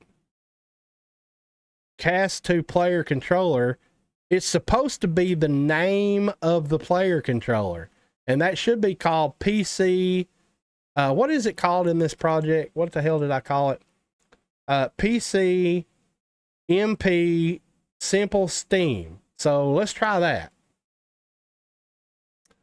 So we need to cast to the instigated by, we will say PC underscore, there it is. There it showed up. So cast to PC, that's the player controller that I include in this project. So let's back this damage up a little bit, and we're going to cast to this. And what we need to do is get the team from that player controller. So we pull out of this and type team. get team, and we do a comparison of this team, which would be local team. That's the team variable reference in this blueprint. So we would get the local team, get it, and if these are equal, meaning they're the same, we will pull out of this and type not. If they are operators, if they are not equal, that's not the damn one I want. God damn it. Why does Epic have to change things? What we're looking for is this, Boolean math not. We will put a branch here, hold down the B key and left click. We're almost done, guys. This is literally the last thing I'm doing right here, I believe. So if these are not equal, then and only then do we do the damage and make the hit react and all that stuff. Do you guys see how that works when you have teams pre-implemented correctly? By the way, you got them in all, you got the team information set all the way from the moment you spawn in the game all the way through death and respawn. See how easy that makes it? So now what should happen is if we're on the same team, we shouldn't be able to hurt each other. Okay, so we're going to hit play. Red team. First, let's make sure we can still hurt each other if we're on the opposite teams. This has been a long stream, guys. Yes. Let me make sure he can still hurt me. Yes. And now if we go to the same team by pressing tab, and I put this guy on the blue team, so we'll put him on a blue t-shirt. We still never did fix these materials, but whatever. So now, if I shoot that guy, it shouldn't do, the hit react shouldn't happen, and it shouldn't do anything to his health.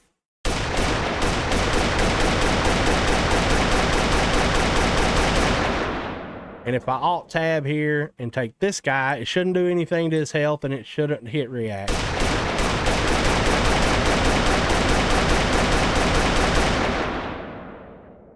And it don't. So there is how you can prevent team damage. If you have a project that already has teams implemented correctly. You guys see how that works? It's got to do with the person who made the project. You can implement teams, and then you can implement teams correctly. So let me get me a drink here, and I'll tell you guys what, I'm not trying to brag here and say, everybody don't know how to implement teams. That's not what I'm trying to say here. But what I'm saying is you can get teams working in a little tiny project by simply putting a damn team variable in a character blueprint. But when you have the larger scope of a game, you can't just set the team in the damn character blueprint, because there's certain things that you need to access the team of the player from the player controller. There are some things that you need to access the team of the player from the character's player state. There's sometimes you need to access the team of a character in the game mode, right? So it's more than just simply implementing teams. It's implementing teams and carrying it through all the other blueprints that the game communicates with, so that regardless of where you may need that information at, you can access it. That's the point of having teams implemented correctly. And this little project that I gave you guys for free literally has those teams implemented correctly. And every product that I sell has those teams implemented correctly. And all the tutorials on my Udemy page where we do teams and we implement teams from a blank project, we show how you implement teams correctly throughout the entirety of the scope of an entire game, and not just a one-off team implementation. Isn't that cool? That is cool. So if you guys are not in my Udemy courses and you really want to know how to do some of this stuff, Yeah, sure. You can get this little free project here. And I showed probably a whole lot more than I really intended to with this video about, you know, how this works. But, you know, the guy that funded this video and the previous video, he he did me right? So he did you guys right, by the way. So it ain't just me. He said, make whatever I want to make, and you can share it on your YouTube page. So he didn't even want me to keep this private for him. He literally let me do this and put it on here for all you guys, which is cool. Most people don't do that. Most of the time I end up making videos for people that never get public. They keep them to themselves. You know, so there's that. Okay. So I think we're going to go ahead and save this, but we're going to close this down and we're going to restart it just to make sure that there's not any errors that come up. Okay, so let's just make sure. I don't want to give you guys crap. Okay, so we're going to, and there is actually one more thing that we probably should fix, which was covered in, what was it? Yesterday's video, or the video where I'm ranting for an hour about what's Epic broke in my Steam implementation. We didn't fix that in this little Steam project that I gave you guys for free. So if you want to know how to fix that, you're going to have to go back and watch that video. Or I could do you guys a solid and show you the temporary fix for it. But guys, I'm literally out of gas here. I'm fucking tired. My brains are mush at this point. And by the way, just so you guys know, I do not recommend trying to do what I just accomplished in this video. Don't be trying to merge two goddamn projects that are half built together. Pick one and start from there. So in other words, here's the proper way that this should have went. I should have either started from that little simple Steam template that I gave you guys and built from there. Built a new animation blueprint, imported animations. I should have done all that, got the character moving around the way that I want it to. I should have done that, put the gun on the character, got it shooting. I should have done that. Or I should have took the TPS starter project that I gave you guys for free, and I should have tried to implement all that Steam UI and menu systems and all that shit in that project. Okay, I shouldn't have tried to take two of them that are half done and put them together.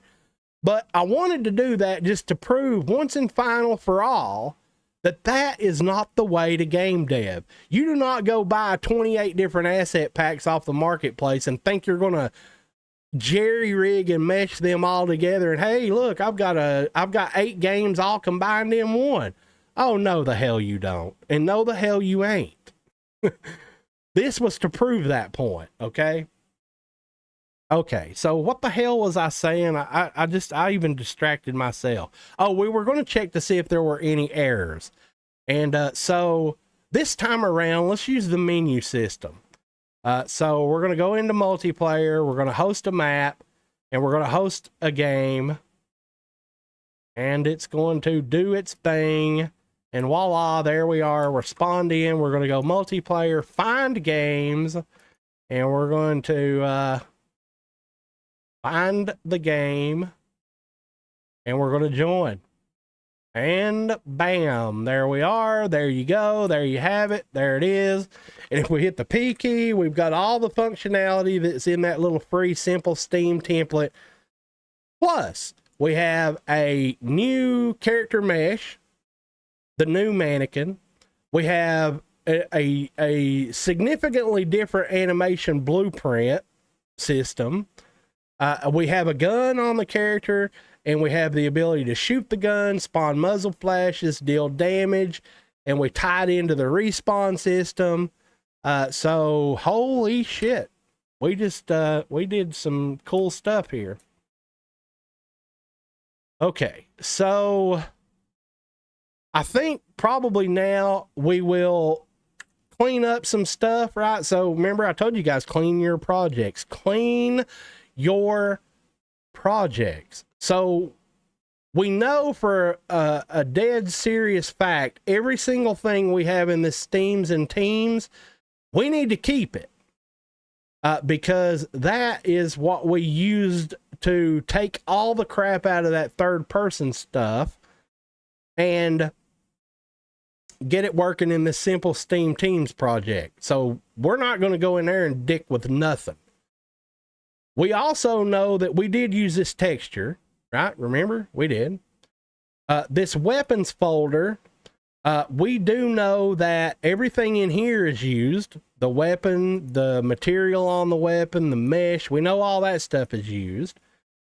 Under the audio folder, we know that we're using these sound cues, right? That's the gun shooting and stuff. So that's no-go.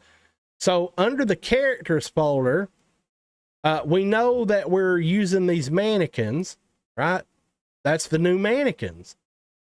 And in the blueprints, we are no longer using this character blueprint whatsoever. We've migrated and redid everything that was in that character blueprint in the new character that we used in this simple so we can delete that. We can literally get rid of that blueprint now. We don't need it anymore. Okay?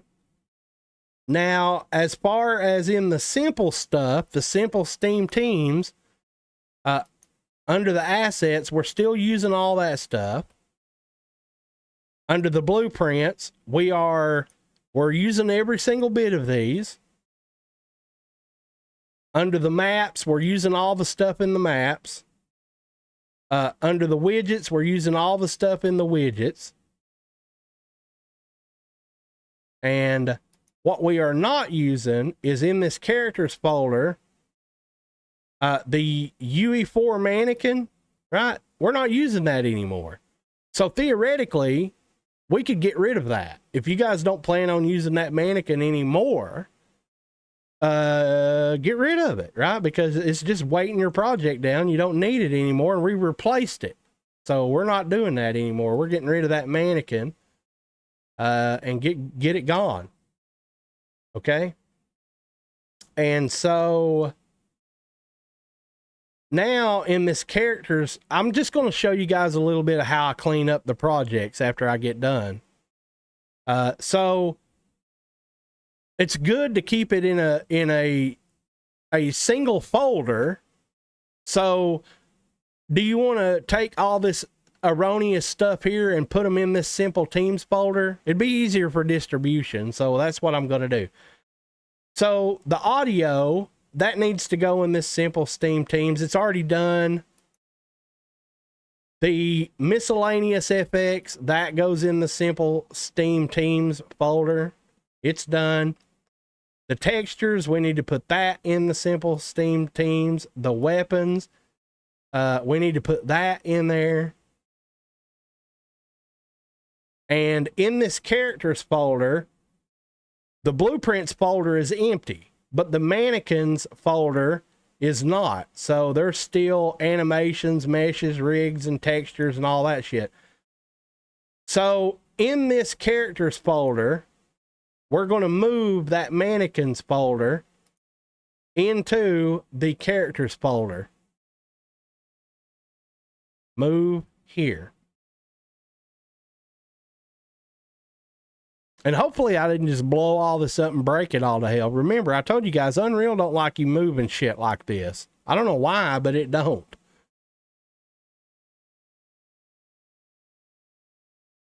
Okay. So now, what we're going to do is we're going to select the content folder. We're going to right click and do what I told you guys. Anytime you move shit around like that, fix up redirectors. And it fixed them. So we'll save everything, and now we're just simply going to delete that characters folder.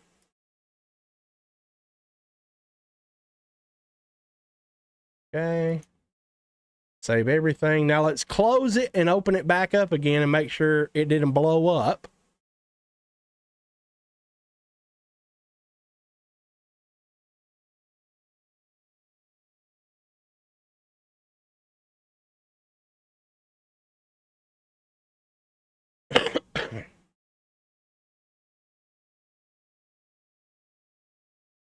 Okay. Everything seems to be good to go, so we will test it again real quick. Post game.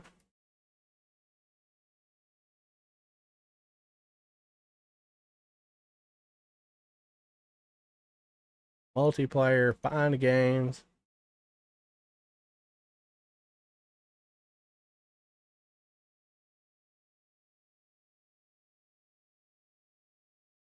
Voila.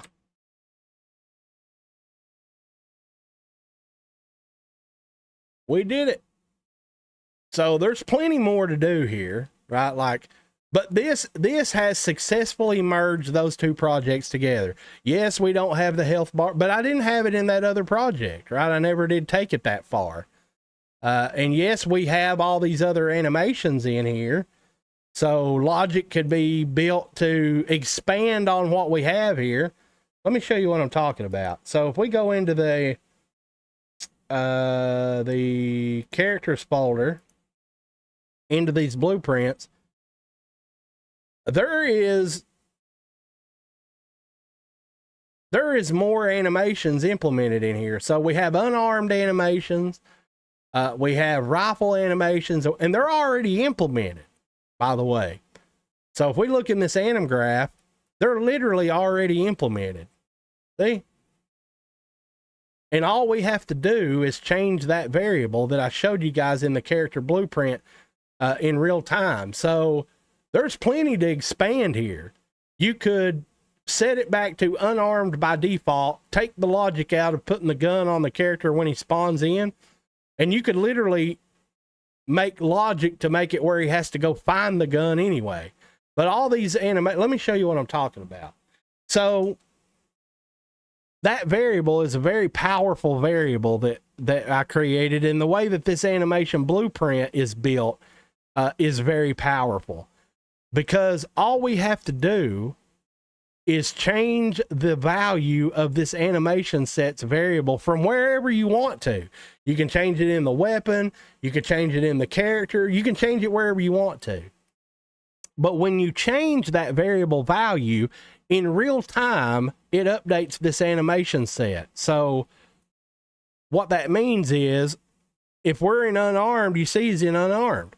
And the moment that we change it from unarmed to rifle, he automatically goes in the rifle. And it automatically uses the correct animations for the aim offsets and all that. And if you switch it to the pistol, bam, he automatically goes into the pistol animations. See? So there's 3 sets of animations implemented in this project. You just got to build the rest of it to make it where, it switches between all these animation sets. And we're not doing that. But I just wanted to show you guys, that's pretty cool, having just that in a project. And so there you have it. There you are. There you go. The fix for the Steam stuff, you guys go watch that other video, because I'm not going to recover that here. But that, I believe, is a wrap. So now what I'm going to do is I'm going to delete this project right in front of you guys. No, I'm just kidding. I'm not. I'm not going to do that. What I'm going to do is back it up, right? So I'm going to back this thing up. I'll show you guys how I do that, and I archive stuff.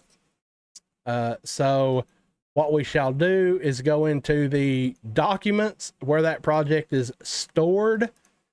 And it is the simple team, so we can delete this TPS starter. We took all that and put it in this one.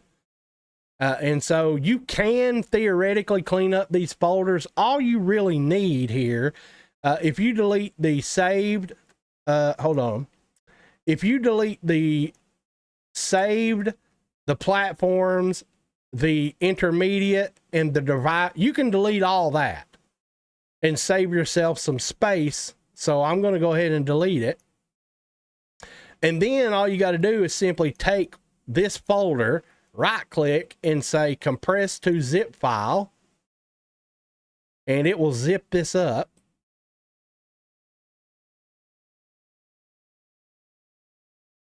How about now?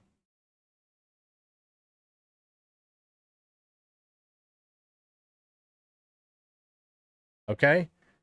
And I'm just going to call this for now I'm just going to rename the zip file itself so that I know what it is. It's not just simple steams anymore, or simple team steam anymore. It's actually a multiplayer TPS template with teams implemented in it now. So just as a note to myself, I'm going to call this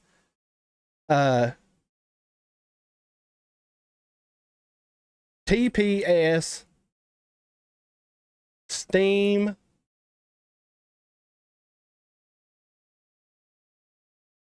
underscore teams.